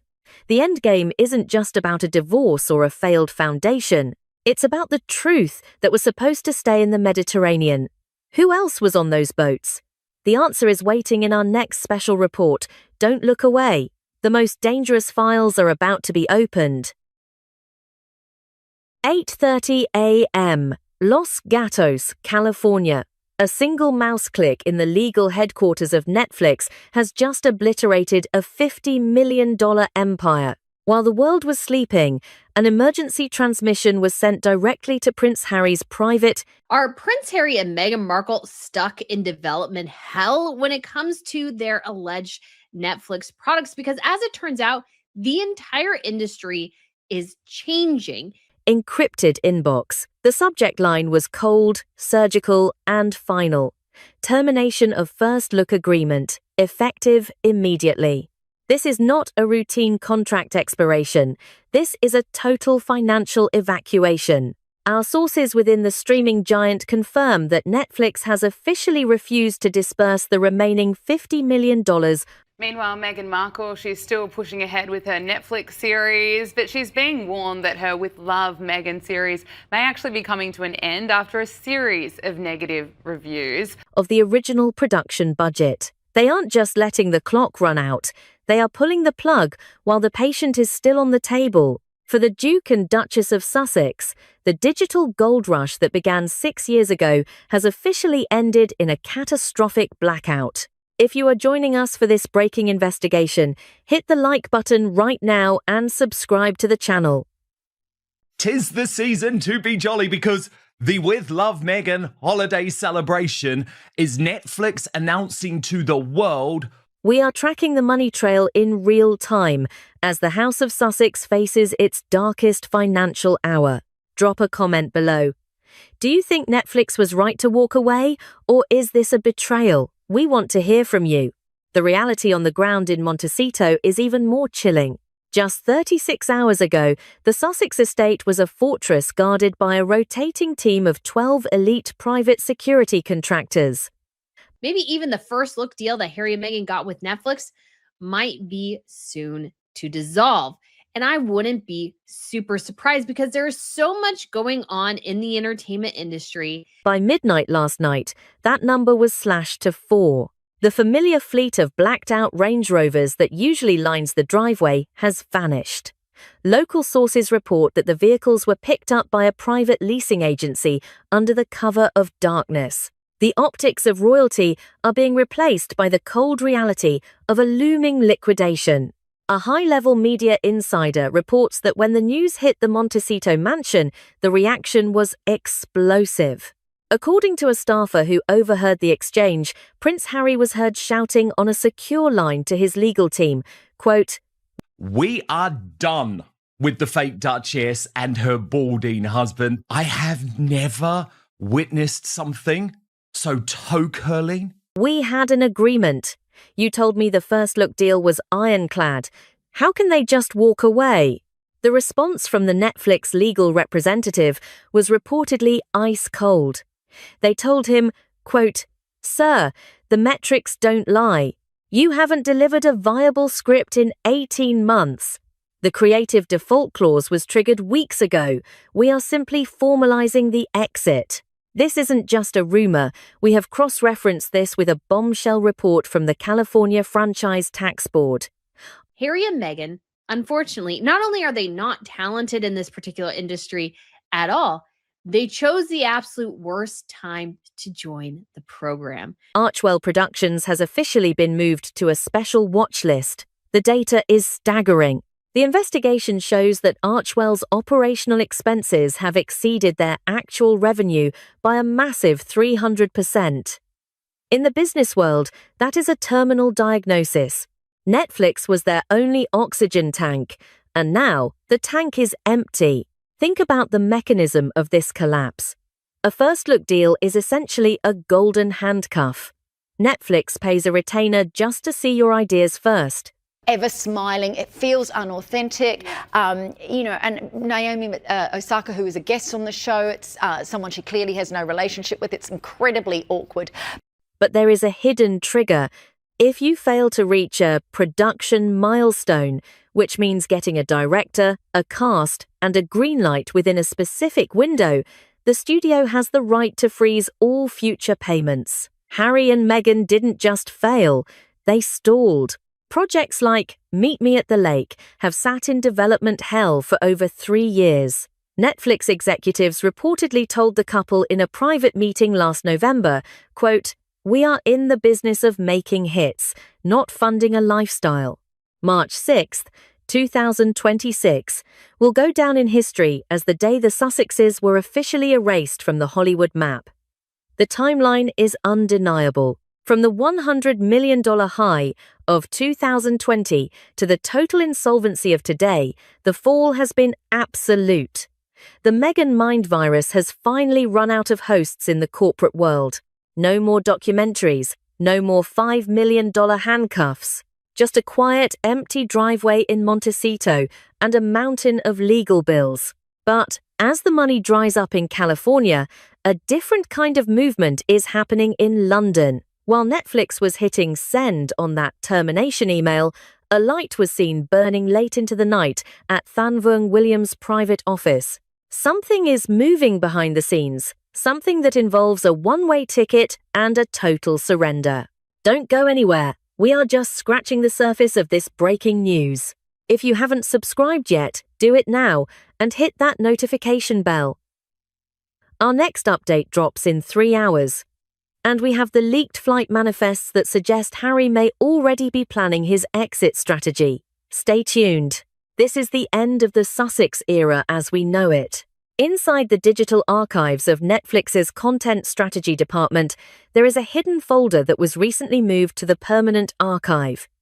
The internal code name on the file, Project Alpha Dead. This forensic dossier contains the final autopsy reports for 2 of the Sussexes' most hyped projects, the romantic drama Meet Me at the Lake and the adaptation of The Wedding Date. Both have officially been labelled as tax write-offs. In the ruthless world of Hollywood accounting, this is the ultimate insult. It means Netflix has decided that these shows are worth more to them as a loss on their tax return than as actual content on your screen. The $50 million didn't just vanish. It was systematically dismantled by a mechanism known as production milestone failure. To understand why this is a total catastrophe, you have to look at how these high-stakes deals actually function. It is a 3-step trap that Harry and Meghan walked into with their eyes closed. Step 1. The retainer. Netflix pays a monthly fee just to keep you off the market. Step 2. The deadlines. You are given strict windows to deliver a polished script, a director, and a lead actor. Step 3. The trigger. If you fail to lock in an A-list director after 30 months, the studio can legally claw back every unspent cent. Our sources confirm that an exasperated Netflix executive told an Archwell representative during a tense Zoom call last October, and I quote, "We paid $3 million for the rights to Meet Me at the Lake because we were promised a masterpiece. Instead, we have spent 3 years waiting for a phone call that never comes." We are not a charity for former royals. We are a global streamer that needs hits.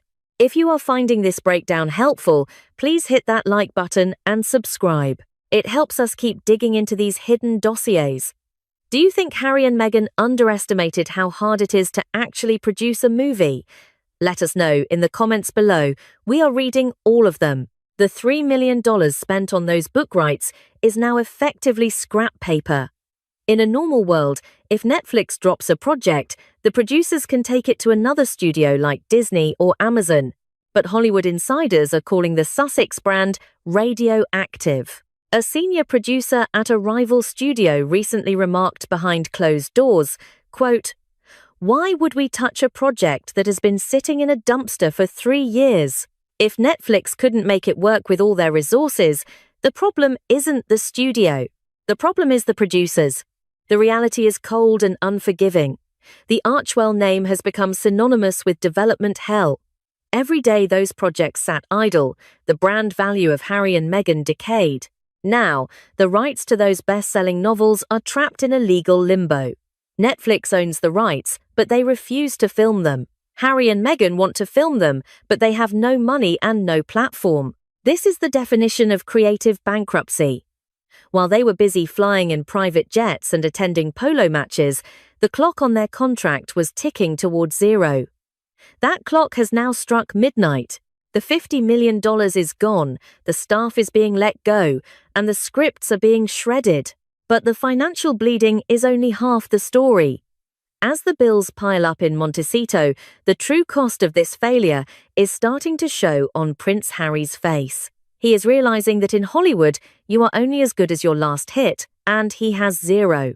Coming up next, we dive into the secret timeline of the Sussex decline, from the high of the $100 million signing to the moment the palace gates were locked for good. Stick around, because the most shocking revelation is yet to come. To truly understand the cratering of the Sussex Empire as we report it today, on March 7th, 2026, we have to examine the forensic timeline of a 6-year decline. This is not a sudden accident. It is a clinical study in how to incinerate a billion-dollar brand through a series of tactical errors and moral fractures. The peak occurred in September 2020. The world called it the Great Escape. A $100 million contract from Netflix was hailed as the ultimate victory over the monarchy. At that moment, Harry and Meghan were the most powerful unscripted stars on the planet. They had the money, they had the platform, and they had the world's sympathy. But the foundation began to crack in December 2022. Their flagship documentary series shattered viewing records, but it came at a devastating cost to their character. The infamous scene where Meghan mockingly performed a deep, theatrical curtsy was the moral breaking point. A former palace staffer described the atmosphere in London during that week as, quote, a total severance of empathy. The king saw his mother's legacy being used as a punchline for a streaming service. That was the day the invitation to return was quietly withdrawn. If you are finding this investigation into the royal timeline vital, please take a second to subscribe to the channel and hit the notification bell. We are tracking every development in this breaking story. Do you think the curtsy scene was the beginning of the end? Let us know your thoughts in the comments. The decline accelerated in May 2024 during their unauthorized tour of Nigeria. While they attempted to project the image of a working royal tour, the reality back in London was a total shutdown. Our sources at Kensington Palace confirmed that this was the exact month Thumvung William signed a formal information embargo regarding his brother. The decree was simple. Harry was to be treated as a private citizen with zero access to royal briefings. The bridge wasn't just burned, the blueprints were destroyed. By January 2025, the financial dominoes started to fall. Spotify terminated their multi-million-dollar deal early, labeling the couple's output as insufficient. Netflix, watching their competitors walk away, began to tighten the purse strings. The unlimited credit card was cancelled. The most embarrassing blow came in September 2025. Meghan's lifestyle brand, American Riviera Orchard, was supposed to be her ultimate comeback. Instead, it was a distribution nightmare. Documents show that major retailers like Costco and Whole Foods reportedly declined to stock the products. An industry consultant told our program, quote, the brand was too polarizing. Retailers were terrified of the protests and the negative publicity. The jam was sweet, but the brand was toxic. That leads us to the breaking news of today, March 7th, 2026. Netflix has officially pulled the plug, but there is a much more dangerous threat looming over the Montecito mansion. Without the financial sponsorship of a major American corporation, Harry's legal status in the United States has reached a crisis point. His visa is currently under review by federal authorities. With no income stream and no corporate backing, the Duke of Sussex is facing the very real possibility of a forced departure from American soil. Harry is now a man without a country and without a contract. He is trapped in a financial and legal pincer movement.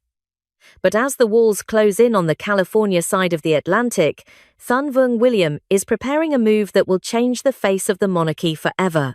Stay with us for the next segment as we reveal the secret documents from the Home Office that suggest a return plan is already in motion, but it doesn't include everyone. You won't want to miss this. While the Sussex camp is reeling from the sudden Netflix termination 5,000 miles away in London, the gears of the British monarchy have shifted into a high-intensity gear. This is the moment the palace has been waiting for. Strategy in the House of Windsor is measured in decades, not seasons. And what we are witnessing right now is the activation of a long-planned tactical strike. Yesterday, at exactly 1400 hours, Prince William was spotted boarding a private helicopter for an unlisted flight to the Sandringham estate in Norfolk. He wasn't there for a family retreat. Our sources confirm he was there to chair an emergency summit with the Board of Governors for the Duchy of Cornwall. This is about assets, jurisdiction, and the final management of a rogue prince. The PR logic here is surgical. The monarchy did not attack Harry when he was at the height of his power with $100 million in the bank. They knew that a rich enemy is a dangerous one. Instead, they waited. They waited for the Hollywood deals to rot. They waited for the public to grow tired. Now, with Harry officially cut off and professionally isolated, he has become what the palace calls manageable. A senior royal aide was overheard describing the situation as, quote, "The fever has broken. The patient is weak, and now he is ready to listen." If you are captivated by this chess match between California and London, hit the like button and make sure you are subscribed. We are providing the only forensic breakdown of this royal divorce from reality. Do you think Prince William is being a protector or a predator in this situation? Tell us in the comments. This debate is just heating up. The most damning evidence of this tactical strike lies in a document from the United Kingdom Home Office. 48 hours ago, a classified update was made to what is known as Protocol 12. This specific legal framework has been adjusted to allow for the re-establishment of full state-level protection and an emergency residence for a member of the royal family returning under what is labelled as an urgent repatriation status. However, when you look at the forensic details of Protocol 12, the exclusion is chilling. The document is strictly individual. It provides security and housing for the bloodline prince, but it contains absolutely zero provisions for a spouse or non-British dependents. The legal message from London is clear. The door is open for Harry, but the bridge remains destroyed for Meghan Markle. The reality is being built in brick and mortar at Kensington Palace. Apartment 1A, a massive 20-room suite, has been a hive of activity for the last 7 days. Contractors were seen hauling in high-grade biometric security systems and fresh rolls of neutral-toned carpeting. A neighbour near the palace grounds reported seeing the lights on in the wing until 3 in the morning. A security coordinator was overheard on a radio check saying, quote, "Ensure the private entrance is cleared for a zero-visibility arrival. We need this suite live by the end of the week." This is not a renovation for a visiting dignitary.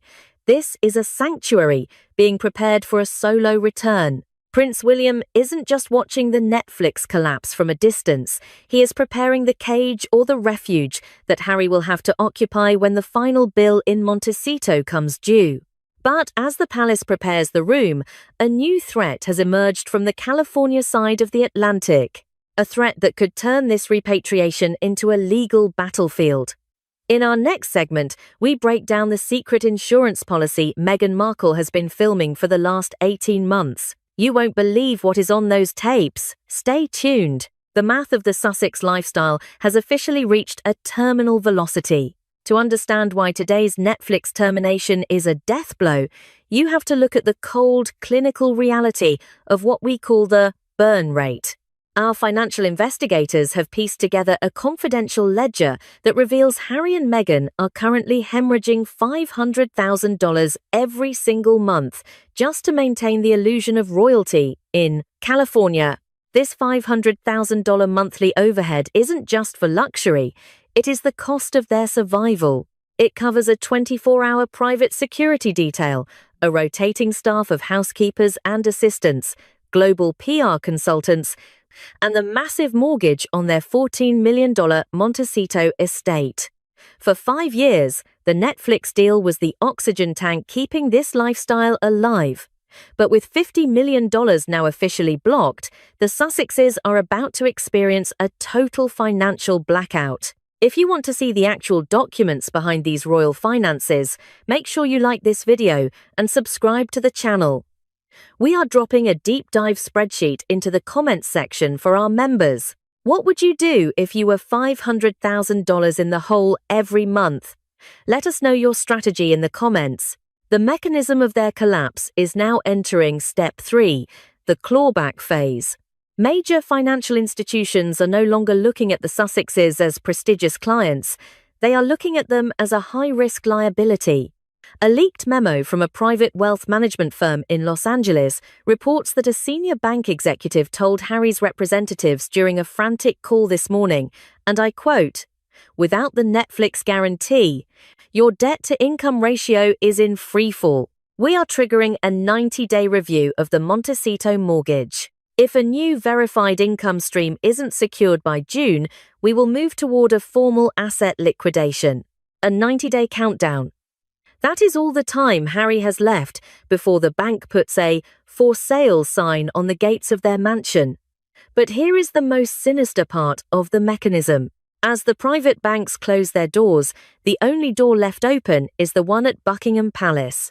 This is the golden trap that Thumvung William has meticulously set. By strategically isolating Harry from every corporate partner in Hollywood, the palace has ensured that Harry's only remaining source of liquidity is his father, King Charles III. But that money comes with a devastating price tag. A source close to the Duchy of Lancaster reports that the King's financial offer is already on the table, but it is not a gift. It is a contract. The terms are reportedly as follows. The King will clear all of Harry's debts and provide a permanent tax-free stipend. However, the condition is a total social and professional severance. Harry must relocate to the United Kingdom permanently, shutter Archwell Productions, and most crucially, he must enter a formal legal separation from Meghan Markle. One advisor reportedly summarized the ultimatum to Harry in 6 words. You can have the money, or you can have the Duchess. You cannot have both. The financial pincer movement is complete. Harry is being squeezed between a foreclosure in California and an ultimatum in London. While Meghan is reportedly scrambling to launch a new subscription-based lifestyle club to bridge the gap, the numbers suggest it is too little, too late. But as Harry stares at a 90-day deadline to save his home, a new piece of evidence has just emerged from the Montecito security office.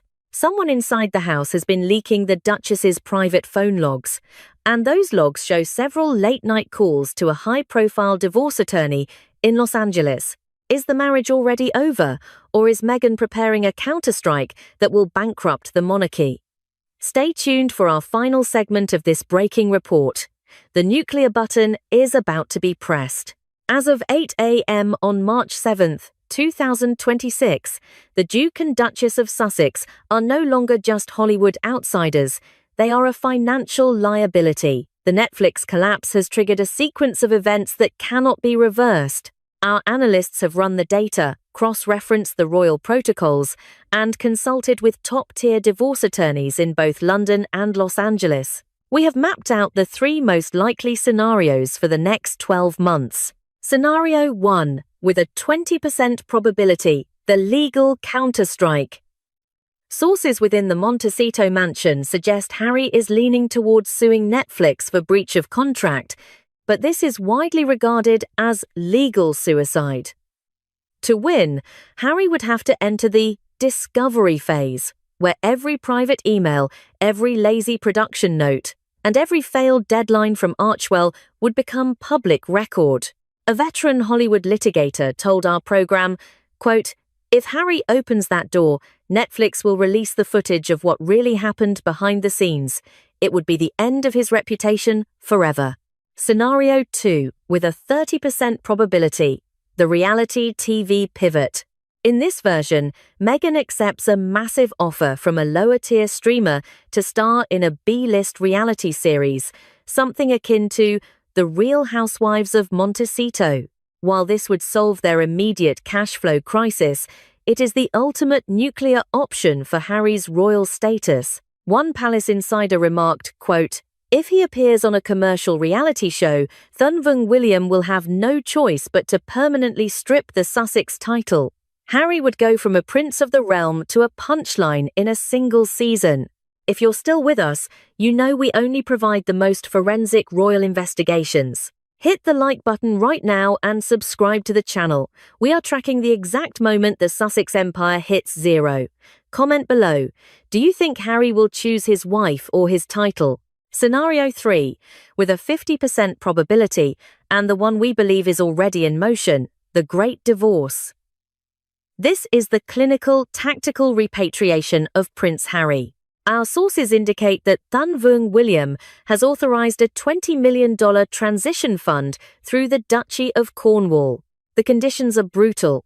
Harry signs a formal separation agreement, relocates to a secure residence in the United Kingdom, and accepts a life of quiet, non-working royal service.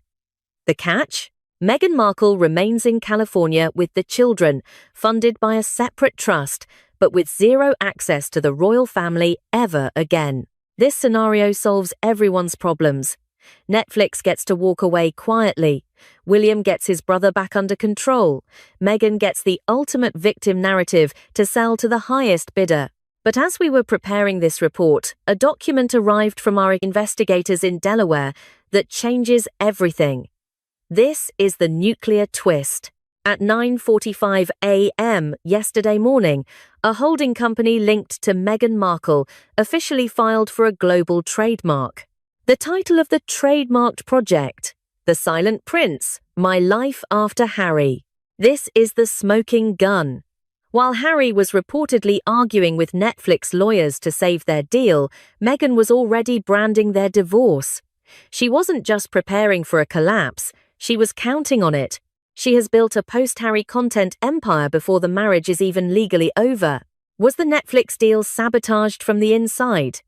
Is Meghan Markle about to launch the ultimate tell-all that will make the spare memoir look like a fairy tale? We are currently deconstructing a leaked email from Meghan's legal team that contains a list of demands for the crown. What is on that list will shake the monarchy to its very foundations. Don't miss our emergency investigative video dropping this Sunday evening. We will reveal the contents of those demands and the secret recording that suggests Harry is being monitored inside his own home. Click the subscribe button and hit the notification bell now. You need to see what happens when the Meghan mind virus finally consumes its host. Ending dossier 402. See you on Sunday. 0600 hours Greenwich Mean Time, March 3rd, 2026. While the rest of the world is waking up to the headlines of a crumbling monarchy, our investigative team has just tracked the Duchess of York to a location that defies every royal protocol in the history of the House of Windsor. Forget the gilded gates of Royal Lodge. Forget the private jets to the Mediterranean. As of this morning, Sarah Ferguson is officially off the grid, but the paper trail she left behind tells a story of a financial freefall so steep it has sent shockwaves through the halls of Buckingham Palace. We are looking at a 99% variance in lifestyle, a total systemic collapse of the York brand. Only 22 days ago, financial records and luxury travel logs confirmed Sarah was ensconced in the Paracelsus Recovery Centre in Zurich, Switzerland. The cost for a single day of their executive detox programme, £16,429. That is roughly £684 every single hour just to breathe the filtered air of a Swiss medical fortress. But look at the screen now. This is Ballyliffin Lodge and Spa in County Donegal, Ireland. Our sources on the ground and verified check-in data from the Daily Mail confirm that the Duchess is currently residing in a standard room. The price tag, £113.77 per night. Think about that number, £113. That is less than the cost of a single silk scarf from her previous wardrobe budget. This is not just a change of scenery, this is a tactical retreat into the shadows. Before we dive deeper into the leaked financial logs that triggered this flight, do us a quick favor. If you want the truth behind the palace walls before the mainstream media sanitizes it, hit that subscribe button and turn on all notifications. Only 8% of you are subscribed, and in a year like 2026, you cannot afford to miss these updates. Drop a comment below with the word accountability if you think the royal accounts should be made public. Why would a woman who once had the keys to the kingdom choose a 4-star lodge in a windswept Irish village? The answer lies in the mechanics of PR crisis management. In the industry, we call this the poverty pivot. When your name is linked to a fresh truncheon of Department of Justice files, appearing in a £16,000 a day penthouse is a death sentence for your reputation. An anonymous palace aide reportedly whispered in a leaked memo, quote, "She needs to look relatable, she needs to look broke, and, most importantly, she needs to look like she is suffering alongside the public," end quote. But the reality is far more calculated. This is a tactical retreat. By choosing Donegal, Sarah Ferguson is utilizing the hiding in plain sight strategy. It is a location quiet enough to avoid the London paparazzi, yet public enough to signal to the king that she is no longer spending the sovereign's wealth on luxury. However, our investigation has uncovered that this move was triggered by a specific event at 10:15 a.m. on February 28th. A direct freeze was placed on 2 of her primary offshore consulting accounts following the arrest of her ex-husband, Prince Andrew. A local witness at the lodge reported seeing the Duchess in the breakfast room, appearing frantic on a burner phone. The witness claims they overheard her saying, quote, "The safety net is gone. Charles has cut the line. We have to stay here until the storm passes," end quote. This confirms what we have suspected since the start of 2026. The king has finally removed the financial shield from the House of York. The discrepancy between £16,000 and £113 is the ultimate red flag. It is the signature of a woman who is not just saving money, but a woman who is running out of it. The Daily Mail's latest audit suggests that 6 of her companies have entered the final stages of compulsory winding up. When the corporate sponsors fled after the latest Epstein email leak, the York Empire did not just crack, it vaporized. As we sit here on the morning of March 3rd, the question isn't just why she is in Ireland. The question is, what is she hiding in that £113 room that the Swiss authorities were starting to look for? Stay with us, because what we found in the Donegal Land Registry records will change everything you thought you knew about this cheap new life. Like this video if you want the next part of this dossier immediately. The trail of the missing millions starts right here, in the cold Atlantic air of Ireland. The £113 room in Donegal is more than a budget choice. It is a digital bunker. While the world watches the Duchess of York walking on a windy Irish beach, the real storm is erupting 4,000 miles away in Manhattan. At 10:00 hours Eastern Standard Time, on this 3rd day of March 2026, the Southern District of New York officially unsealed the fresh tranche. This is not a mere collection of rumors. We are talking about 1,600 pages of digital forensic evidence, verified by the Department of Justice, and linked directly to the Metropolitan Police's ongoing investigation into the York household. This is the paper trail that turned the Duchess's brand into radioactive waste. Within these files, investigators have recovered a series of encrypted emails that bypass every previous non-disclosure agreement. Why now? because of a specific legal mechanism: the expiration of third-party privacy clauses following the death of key financiers involved in the original case. The shield has vanished, and what remains is a devastating look at the inner workings of Sarah Ferguson's private diplomacy. The most damning piece of evidence is a direct exchange from the spring of 2011. While the global public was beginning to grasp the horrific scale of the crimes involved, Sarah Ferguson was allegedly typing words that would come back to haunt her 15 years later. In one high-priority message, she reportedly refers to the convicted financier not as a predator, but as a legend. She goes further, describing him as the brother she always wished for. Stop and process that for a moment. A legend, an honored brother. This isn't just a lapse in judgment, this is a total alignment of values. A palace source, speaking under the condition of total anonymity, recounted the Duchess's reaction when these files were first flagged by legal counsel. The source stated, quote, "She didn't ask about the victims.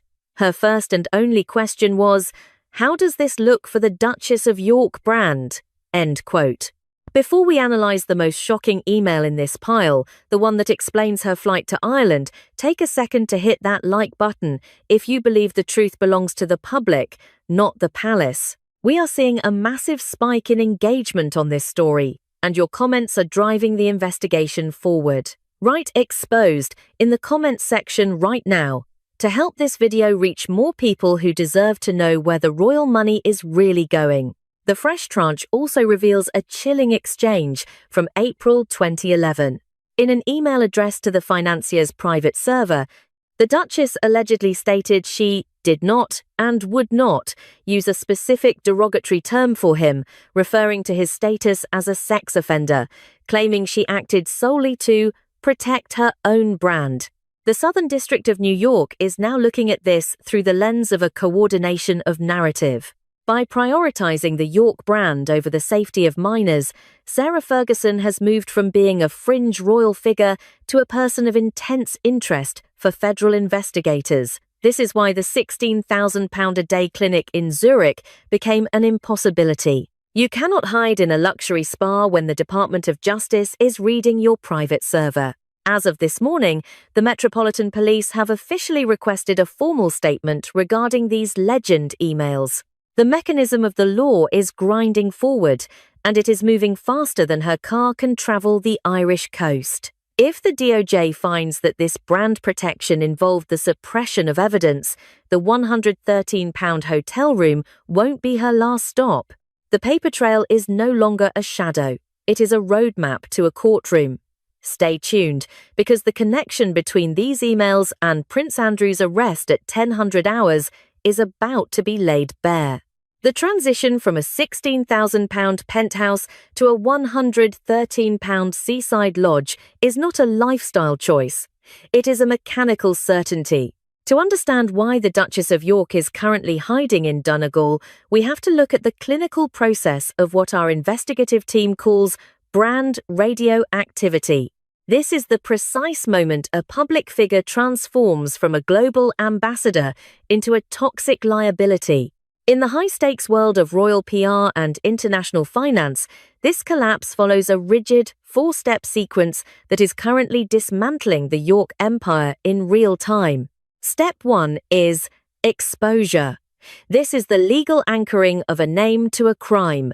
When the Department of Justice files unsealed on March 3rd linked Sarah Ferguson directly to the financier's inner circle, the York brand was officially contaminated.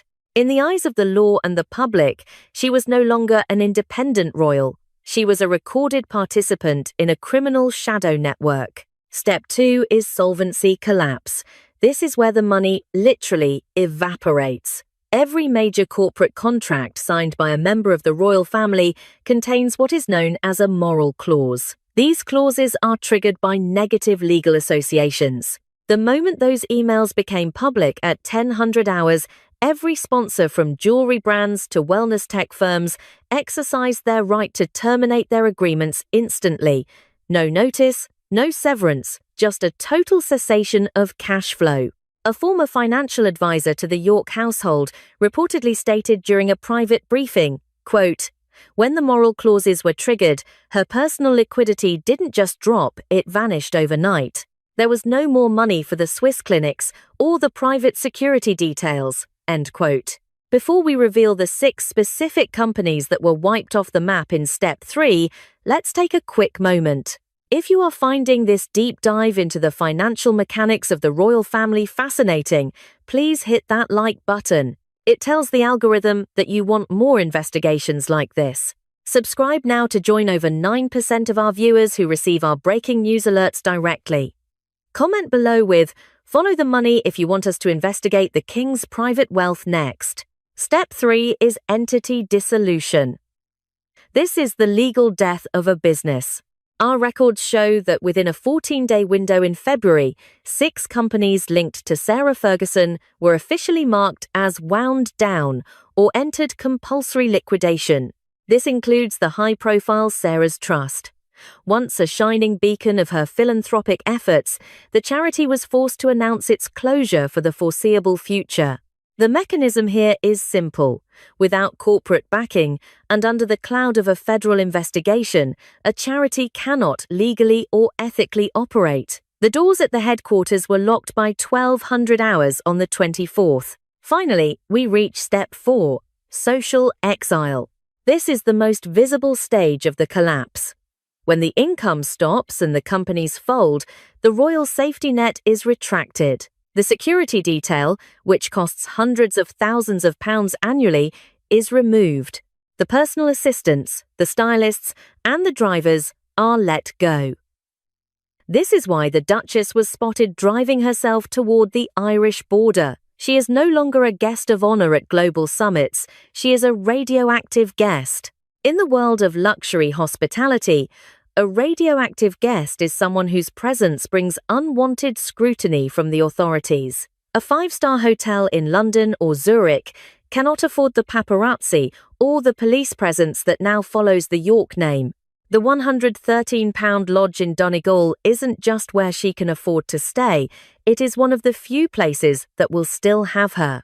She has been stripped of the machinery that made her a duchess, leaving behind only the cold reality of a woman whose brand has been deleted.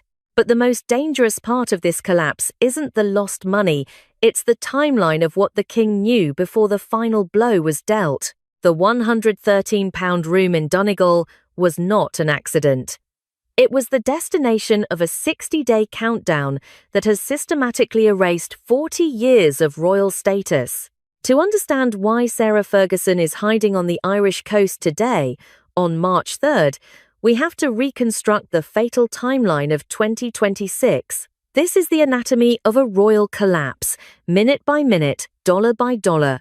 The clock began at 0000 hours on January 1st, 2026, in Zurich, Switzerland. While the rest of the world toasted to the new year, the Duchess of York was enjoying what we now know was her last supper of luxury. She was ensconced in a private medical suite costing £16,429 per day. At that moment, the York brand appeared untouchable, funded by a complex web of international speaking engagements and consulting fees. But the luxury was a mirage. 2 weeks later, on January 15th, the Pandora's box was opened in Washington, D.C. The Department of Justice released the first of the supplementary Epstein files. For the first time, the digital fingerprints of the York household were mapped across the financier's private servers. The exposure was total. By the morning of February 5th, the contagion reached the City of London. In a move that sent tremors through the stock exchange, 6 major corporations and philanthropic entities linked to Sarah Ferguson filed for simultaneous dissolution. The financial oxygen was cut off. The York Empire had no pulse. Before we get to the most shocking moment of this timeline, the arrest that changed everything, take 1 second to help us keep this investigation going. Hit the like button and subscribe if you believe the truth is more important than royal tradition. We are seeing thousands of new viewers every hour, but only a fraction are subscribed. Don't let the palace algorithms bury this story. Comment below with the word justice to show your support for the victims. By February 12th, the Vanishing Act began. Sarah Ferguson was spotted at a ferry terminal, driving a nondescript vehicle, heading toward the Irish border. She was moving toward Donegal, toward the £113 room, just as the walls were closing in on Royal Lodge. The true breaking point occurred at 0900 hours on February 19, 2026. It was Prince Andrew's 66th birthday. Instead of a royal celebration, the world witnessed a total tactical strike. Police units entered Royal Lodge. The Duke of York was arrested on suspicion of misconduct in public office, a charge involving the alleged sharing of sensitive trade envoy data with foreign interests. He spent 11 grueling hours in a police cell. He was released under investigation, but the message from the authorities was clear: the immunity had expired. This arrest triggered an existential crisis within the monarchy.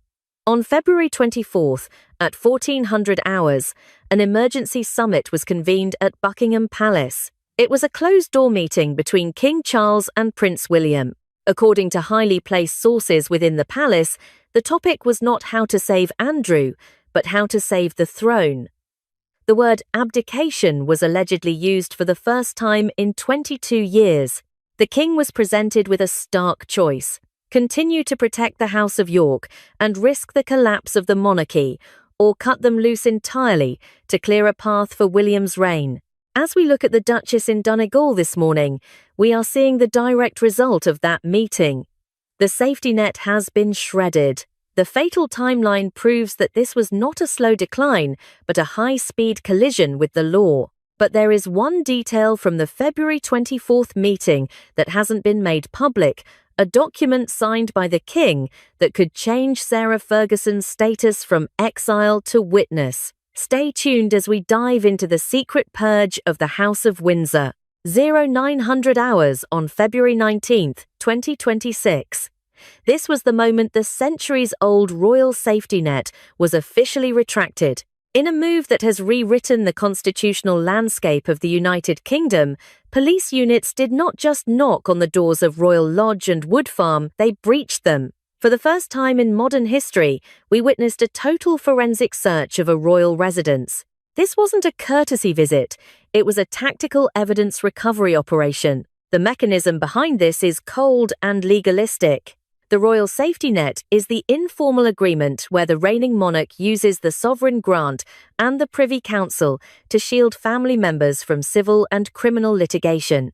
But as of this morning, March 3rd, 2026, that shield has been dismantled by King Charles himself. The legal immunity that once protected the House of York has been traded for the survival of the crown. Why would a brother abandon his own sibling to a police cell?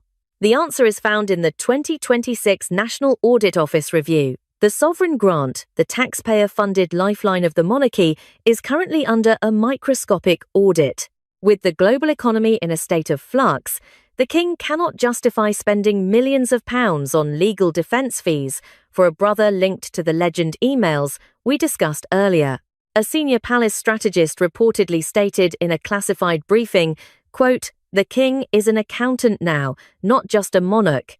He is cutting the losses to save the institution," end quote. Before we reveal the secret Thuathwan Gum secret deal involving Prince William, let's take a moment. We are bringing you these updates as they break from the London bureaus. If you value independent investigative reporting that doesn't bow to palace pressure, please hit that subscribe button right now.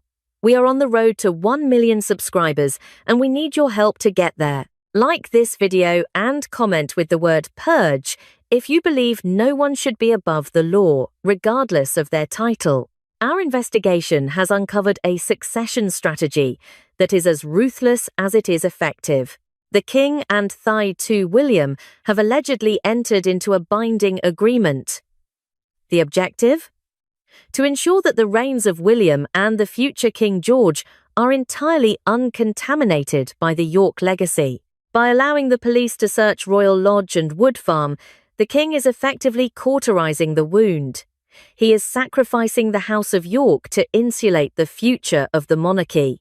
This is why Sarah Ferguson is in a £113 room in Donegal. There is no more royal legal team. There is no more private security. There is only a woman standing on a beach, realizing that the man she spent 40 years protecting can no longer protect her. The search of Wood Farm, the Queen's former sanctuary, proves that nothing is sacred anymore. The detectives were seen carrying out crates of encrypted hardware and ledgers dating back to 2008. The purge is total. The royal safety net has been replaced by a legal zero-tolerance policy. As we monitor the movements in Donegal this morning, it is clear that Sarah is not just on holiday. She is in a state of constitutional exile.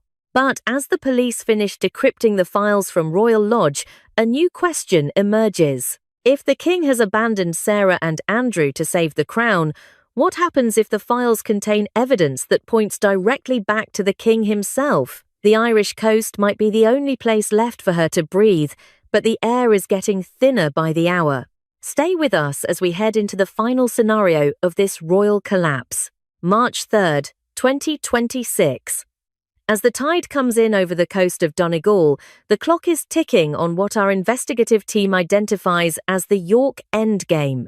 We have reached the final convergence of 3 distinct scenarios that will determine if Sarah Ferguson remains a free woman or becomes the most high-profile casualty in the history of the British legal system.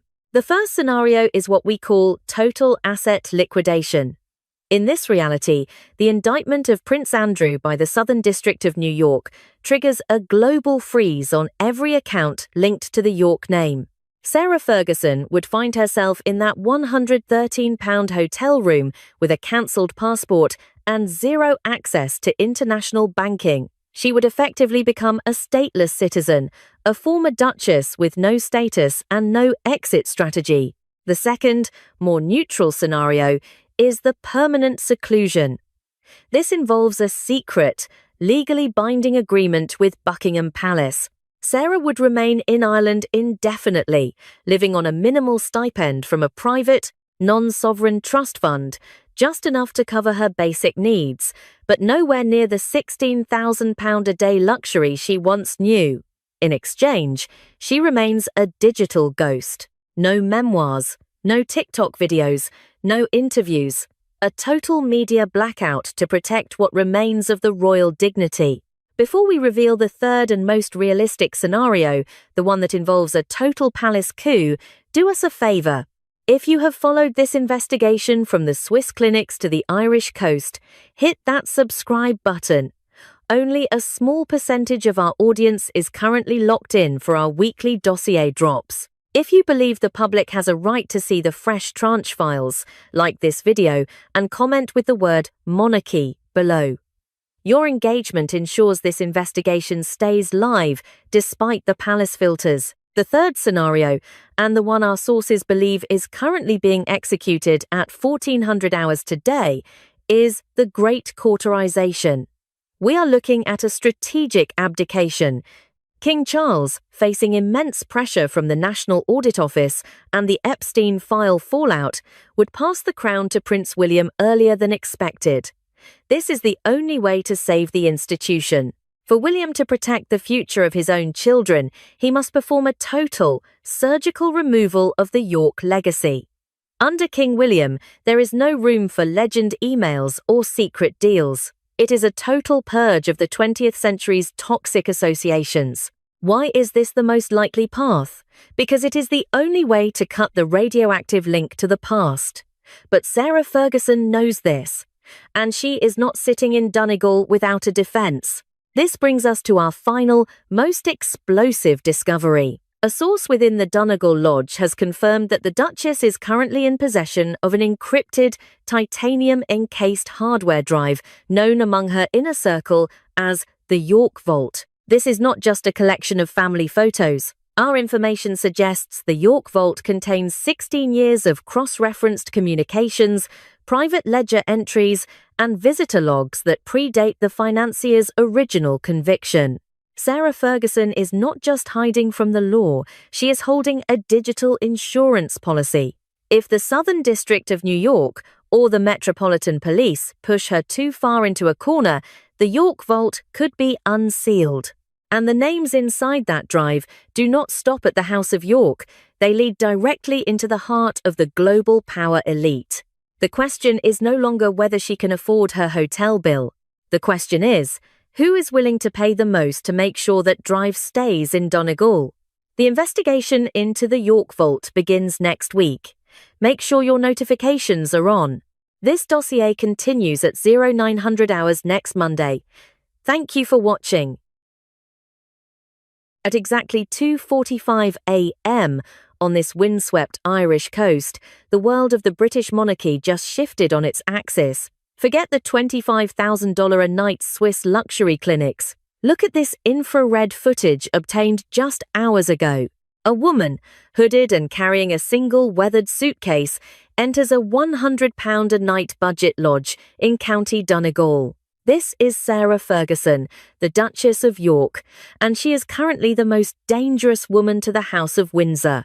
And look, speaking of, Prince Harry and Meghan are said to be terrified at the prospect of Sarah Ferguson signing a lucrative tell-all memoir. What are they worried about? Why is she hiding in plain sight at a seaside spa while the global media searches for her in Dubai? Because on February 19th, 2026, the safety net finally snapped. Prince Andrew was arrested on his 66th birthday, taken for 12 hours of questioning at Abingdon Police Station.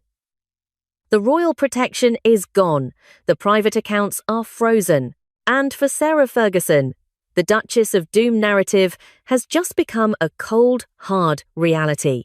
But if you think this is just about Andrew's legal collapse, you are missing the real story. Especially close to Harry throughout the breakdown of the relationship with the family. And Fergie likely knows some of the Sussex's secrets. Eugenie not only spent time with Harry and Meghan in Montecito, but don't forget she also lived. Behind me, the digital trail shows that in the last 7 days, 6 of Ferguson's corporate empires from Phoenix Events to Planet Partners Productions have been officially liquidated. She is broke. She is isolated, and she is holding a $40 million weapon that has sent shockwaves all the way to Montecito, California. If you are tracking this breaking investigation with us, make sure to hit the subscribe button and turn on all notifications. We are monitoring these files in real time. Is this another act of financial desperation for Fergie? What secrets could she spill? I think that's ultimately the concern.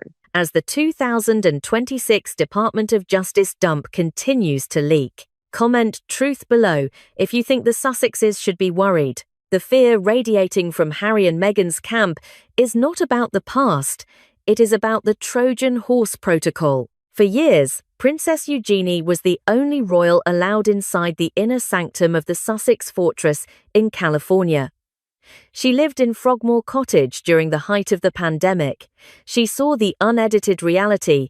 An insider reports that during a frantic phone call last week, Meghan allegedly told a confidant, quote, "I trusted Eugenie with everything, but I never realized her mother was taking notes. The mechanism is simple but deadly. Every complaint, every recorded argument, and every private truth shared between the sisters-in-law was allegedly funneled back to Royal Lodge. Now, that data is the only asset Sarah Ferguson has left to sell. We are talking about the supplements to spare, hundreds of hours of raw insights that Harry never intended for the public to see. Let's look at the timeline. February 19th, Andrew is arrested. February 20th. Sarah Ferguson is reportedly seen in a heated confrontation at Royal Lodge. Witnesses claim she screamed, quote, "I am the one who kept your secrets for decades, and now the king is leaving me in the cold? I will not go down alone." This was not just a tantrum, it was a declaration of war. By February 25th, her legal team was already in contact with high-level publishers in New York. This is the scorched earth strategy. When the money stops, the talking begins. Sources indicate that the memoir deal involves a public interest clause. This allows Ferguson to bypass non-disclosure agreements by claiming the information is vital to the national security of the monarchy. How does it work? Step 1. Identify the financial ruin. Step 2. Activate the stored data from the Trojan horse. Step 3. Offer the publishers a narrative that destroys the Sussex monopoly on the truth. The reality is biting. At the Barley Life and Lodge in Ireland, Ferguson is navigating a standard room, a 99% drop in status overnight. She is running from the bill, but more importantly, she is running from the mountain of leaked emails from the convicted financier's estate. These emails suggest she was more than a friend. She was a petitioner, begging for funds while publicly performing outrage for the cameras. Now, the king has prioritized the institution over the family. The message from Buckingham Palace is cold. The law must take its course. With no support from the Crown, Ferguson is a private citizen with a multi-million-dollar debt and a suitcase full of secrets. Harry and Meghan are reportedly working with a crisis management team to stop the release of Project Phoenix, but they are facing a woman with her back against a Donegal cliffside. Stay with us as we dive deeper into the specific chapters of this leaked manuscript. Does it contain the audio logs from Frogmore Cottage? We will reveal the contents of the Oak Room Diaries in the next segment. Like this video if you want the full breakdown of the DOJ emails. The 2026 Royal Purge is just beginning, and the silence from Ireland is the loudest warning the Sussexes have ever received. The financial guillotine did not just fall on March 6, 2026, it detonated. Within a single business week, the entire commercial architecture of Sarah Ferguson has been systematically dismantled. We are looking at a total liquidation of a brand that took decades to build. Look at these records. See Phoenix Events, Fergie's Farm, Luna Investments, and Planet Partners Productions, all officially wiped from the registry. These are not just failed startups, they are the evaporated lifeblood of the York estate. The authority behind this purge is a combined pincer movement from the UK, Revenue and Customs, and the United States Department of Justice. As of this morning, every private account linked to the Duchess has been frozen. The royal safety net has not just been pulled away, it has been shredded by a king who is prioritizing the survival of the crown over the survival of his brother's ex-wife. But while the world watches the financial wreckage, the real investigative trail leads us back to room 12 at the Barley Life and Lodge in Donegal. Imagine the scene. There are no bodyguards in the hallway, no personal assistants handling the calls. In fact, there are no calls. Sources on the ground confirm the Duchess is using a single, offline laptop, a digital fortress designed to prevent remote hacking. Next to that laptop sits a thick, blue, leather-bound dossier with a handwritten label that has Montecito terrified. It is marked simply, The Sussex Files. Before we reveal what an insider says is on page 42 of that dossier, hit the like button if you believe transparency is the only way forward for the monarchy. We are seeing a surge in unfiltered royal reporting, and your support keeps this investigation independent. Tell us in the comments, do you think Harry will try to buy her silence? This is where the authority mechanism turns lethal. The U.S. Department of Justice has officially designated Sarah Ferguson as a material witness in the escalating investigation into the Jeffrey Epstein network. This status changes everything. Under international legal protocols, Ferguson is facing a brutal ultimatum. She has two choices.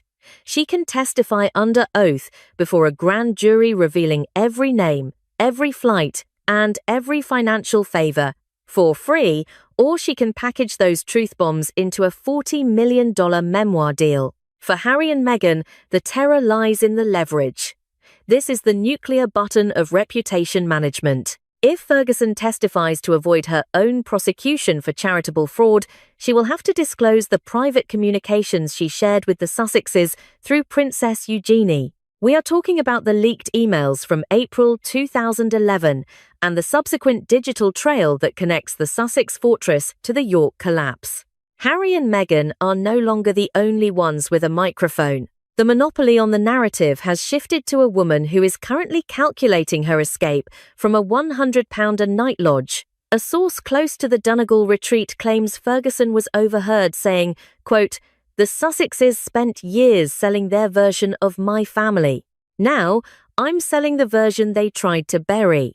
The neorealism of this situation is chilling.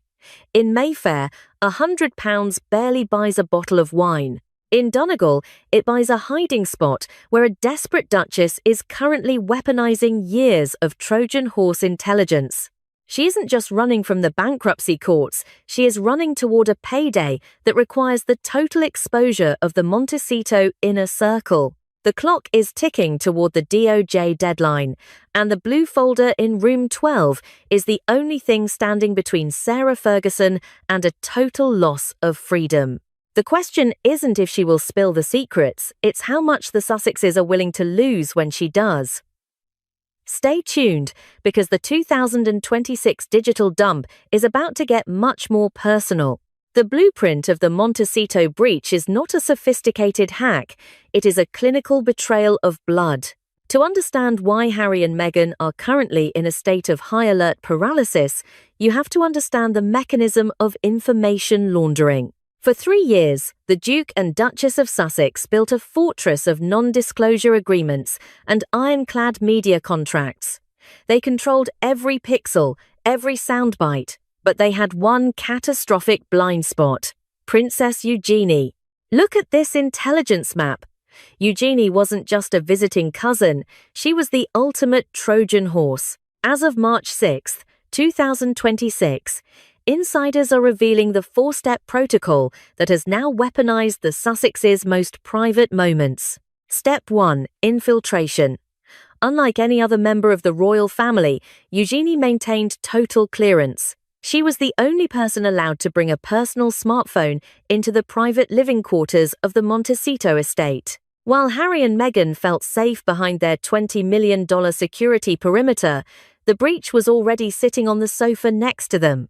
Step 2. Extraction. This wasn't about spying in the traditional sense, it was about confessional harvesting. Sources close to the York family suggest that every late-night vent session, Meghan had every raw, unedited complaint about King Charles or Queen Camilla was documented. Eugenie reportedly kept sentiment journals framed as therapeutic exercises to help navigate the royal rift. In reality, these were high-resolution transcripts of the Sussexes' true inner thoughts. Step 3. Transfer. When the financial guillotine began to descend on Royal Lodge this February, the data moved. As Andrew faced a jail cell and Sarah Ferguson's 6 companies went into liquidation, the confessional journals were handed over to the Duchess of York. The logic was cold. If the Crown won't pay to save the Yorks will make the Sussexes pay in reputation. Step 4. Weaponization. This is where the 2026 memoir deal becomes lethal. Ferguson is not writing a gossip book, she is constructing a correctional narrative. By weaving Eugenie's first-hand accounts into her manuscript, she isn't just telling a story, she is providing a sworn alternative to the events depicted in Harry's book, Spare. If you find this level of strategic maneuvering as chilling as we do, make sure to subscribe and hit that notification bell. We are tracking the movement of these files from Donegal to the major publishing houses in New York. Comment exposed if you think the Sussexes were too trusting. But here is the nuclear clause that has the Sussex legal team backed into a corner: the discovery trap. Meghan Markle is famous for her litigation, but in this 2026 standoff, she is powerless. The mechanism is simple. If the Sussexes sue Sarah Ferguson for defamation or breach of privacy, they trigger the discovery phase of a trial. This means Fergie's lawyers would have the legal right to subpoena the original audio recordings and text messages stored on Eugenie's devices to prove the truth of the memoir. In a court of law, truth is an absolute defense. To win a lawsuit, Meghan would have to allow the world to hear the raw, unedited tapes of her most private conversations, the very things she is trying to hide. It is a state of mutual assured destruction. Sarah Ferguson is currently sitting in a £100 a night lodge in Ireland, holding the master key to the Montecito vault. She knows that as long as she has the data, she is untouchable. The Trojan horse has delivered the secrets. The information laundering is complete. And for Harry and Meghan, the cost of silence may be higher than they ever imagined. The clock is ticking toward the first leaked chapter. Stay tuned. The timeline of the York collapse is not a series of unfortunate events. It is a clinical, 72-hour execution of a royal legacy. To understand the panic currently radiating from the Sussex camp in California, we must deconstruct the rapid-fire descent that began on February 19, 2026. This is the official countdown to the most explosive memoir in modern history. It began at exactly 10 a.m. on February 19th. While Prince Andrew was preparing for a quiet 66th birthday at Royal Lodge, Thames Valley Police breached the perimeter. The arrest was swift, but the institutional reaction was swifter. By noon, the palace blackout protocol was activated. Sarah Ferguson found her official security clearances revoked and her calls to Buckingham Palace rerouted to a generic legal department. For the first time in 40 years, the Duchess of York was truly on the outside. The emotional trigger point occurred on February 20th. Inside the Oak Room at Royal Lodge, the Duchess reportedly suffered what insiders describe as an absolute meltdown. After receiving a final, one-word text message from King Charles's private secretary, the word was "denied Ferguson," reportedly smashed an 18-piece porcelain tea set, a relic of the Queen Mother's era. This wasn't just grief. It was the realization that the king would not be writing a check. The Yorks were being left to drown in their own legal fees. By February 24th, the financial reality set in. In a move unprecedented for any royal associate, 6 separate corporate entities linked to Sarah Ferguson, including Planet Partners and Luna Investments, filed for total liquidation. The York brand was officially bankrupt.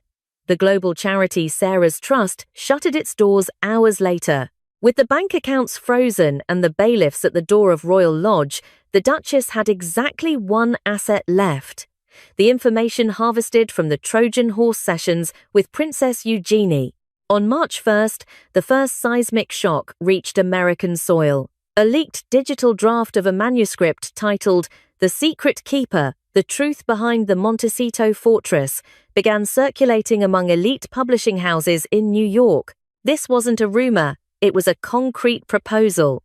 The draft reportedly contained specific timestamps of calls made between Montecito and the York family, including raw, unedited transcripts of Meghan's private strategic discussions.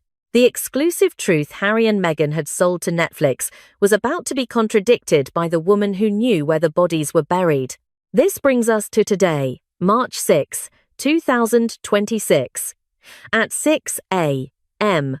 London time, reports confirmed that Prince Harry and Meghan Markle have retained a premier litigation firm on Fleet Street, issuing a global cease and desist order against any publisher handling Ferguson's materials. But here is the tactical problem: the target has disappeared. While the lawyers scramble in London, the Duchess is offline, hidden in the Irish fog of County Donegal. If you are following this investigation, you know that in the world of high-stakes royal drama, there are no coincidences. Hit the subscribe button now and drop a comment below with the word timeline if you believe this memoir will be the final nail in the Sussexes' reputation. We are watching the 2026 digital dump in real time. The Sussexes are fighting a ghost. They are attempting to sue a woman who is currently sitting in a £100 a night lodge with a laptop that has no internet connection. The 72 hours of hell for the Yorks has transitioned into a fortnight of fear for the Sussexes. The memoir isn't just coming, it is already being formatted for print. The only question remains: what did Eugenie record in those final days at Frogmore Cottage? The answer is waiting in Donegal. Stay tuned. As the fog thickens over the Irish coast on this morning of March 6, 2026, we have reached the end game. In the world of high-stakes royal maneuvers, there is no such thing as a stalemate. Sarah Ferguson is backed into a corner, and Harry and Meghan are staring at a digital ticking clock. Our investigation into the Sussex files suggests two distinct scenarios for how this play concludes. The first, and by far the most likely, is the nuclear leak strategy. Sarah Ferguson does not need to publish a 300-page book to win this war. She only needs to prove she has the data. Sources close to the Donegal retreat suggest a drip feed mechanism. This involves leaking highly specific, 30-second audio clips of Meghan's private strategic discussions to third-party tabloids. How does it work? By leaking small fragments, Ferguson circumvents the global cease and desist orders currently being filed by Harry's lawyers in London. You cannot enjoin a ghost, and you cannot stop a leak that has already gone viral on decentralized platforms. This is classic reputation ransom. The goal isn't literary acclaim, it is a massive, undisclosed settlement from Montecito to buy back the original recordings. For Harry, the price of silence could be tens of millions money he may no longer have after the collapse of his own media deals. If you are finding this breakdown valuable, click the like button and subscribe. We are providing the only real-time analysis of the 2026 York-Sussex standoff. Let us know in the comments. Do you think Harry should pay the ransom or let the tapes go public? Type pay or release below. The second scenario is even more clinical, the royal pardon. This is where the Prince of Wales, William, enters the frame. William has spent since 2019 warning the family that Prince Andrew was a systemic liability.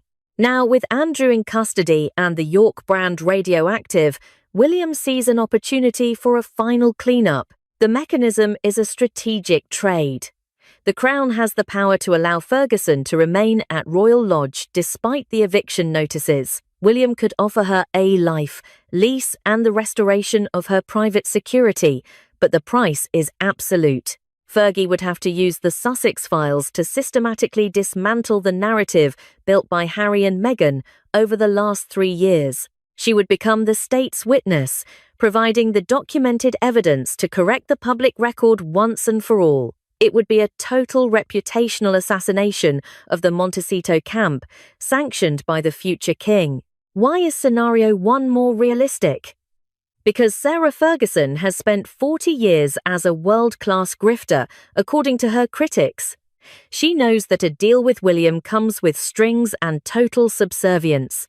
A deal with a desperate Harry, however, comes with cold, hard cash and no oversight. The neo-realism of March 2026 shows us a duchess who has been stripped of everything but her secrets. Whether she chooses the blackmail loop or the palace pardon, the result is the same. The Sussex monopoly on the truth is dead. Harry and Meghan are no longer the ones holding the detonator.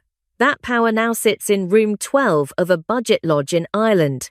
The data transfer is nearly complete, and the first sample of the Sussex files is rumoured to be hitting the servers within the hour. We are staying live as the 2026 digital dump continues. Stay tuned. But here is the detail that Meghan Markle missed. The one page in the 10,000 document Department of Justice dump that was never supposed to see the light of day. While the Sussex legal team is hyper-focused on stopping the Trojan horse recordings from Frogmore Cottage, a much older ghost has just surfaced from the digital wreckage of the Epstein files. Look closely at this redacted email exchange dated June 2011. It describes a young, ambitious guest from Hollywood personally introduced to the inner circle by Sarah Ferguson herself. At that time, in the summer of 2011, Meghan Markle was an actress on the verge of her big break, navigating the very high society circles where Ferguson acted as the ultimate gatekeeper. If that name currently hidden behind a DOJ redaction bar matches the whispers currently circulating in the halls of Westminster, then Sarah Ferguson's memoir is no longer just a book. It is a sworn indictment. We are not talking about hurt feelings or royal tiaras anymore. We are talking about a potential criminal vortex that could pull the entire Montecito fortress into a federal investigation regarding unauthorized information sharing and historical misconduct. The fear in Meghan's eyes during her last public appearance wasn't about a bad news cycle. It was the look of someone who realized that the woman she once dismissed as a fringe royal has been holding the master key to her pre-royal past for over a decade. Sarah Ferguson didn't just meet Meghan through Harry. She may have known the blueprint of Meghan's ambitions long before the first date at Soho House. If you are still with us, you are witnessing the collapse of a decade-long narrative. Click that subscribe button and hit the like button to ensure you don't miss the emergency broadcast when the DOJ redactions are lifted. Comment 2011 if you think the past is about to catch up with the present. We are the only channel tracking the black signal in real time. As we speak, Sarah Ferguson remains in her £100 a night hiding spot in Donegal. She is not browsing the news. She is waiting for a single phone call. Our sources indicate that a final offer has been transmitted from California to Ireland, a desperate attempt to buy the rights to that 2011 chapter before it hits the printers. But Ferguson knows the math of 2026. A settlement from Harry might pay her debts today, but a deal with the authorities might buy her freedom tomorrow. When that phone in room 12 rings, the Duchess of York will have to decide. Does she save the family that abandoned her, or does she trigger the black signal that ends the Sussex era forever? The silence from the windswept coast of Ireland is the heaviest silence in royal history. The fuse is lit, the documents are unsealed, and the explosion that follows will be heard from London to Los Angeles. The secret keeper is ready to speak. The only question is, are you ready to hear what happened in 2011? The investigation continues.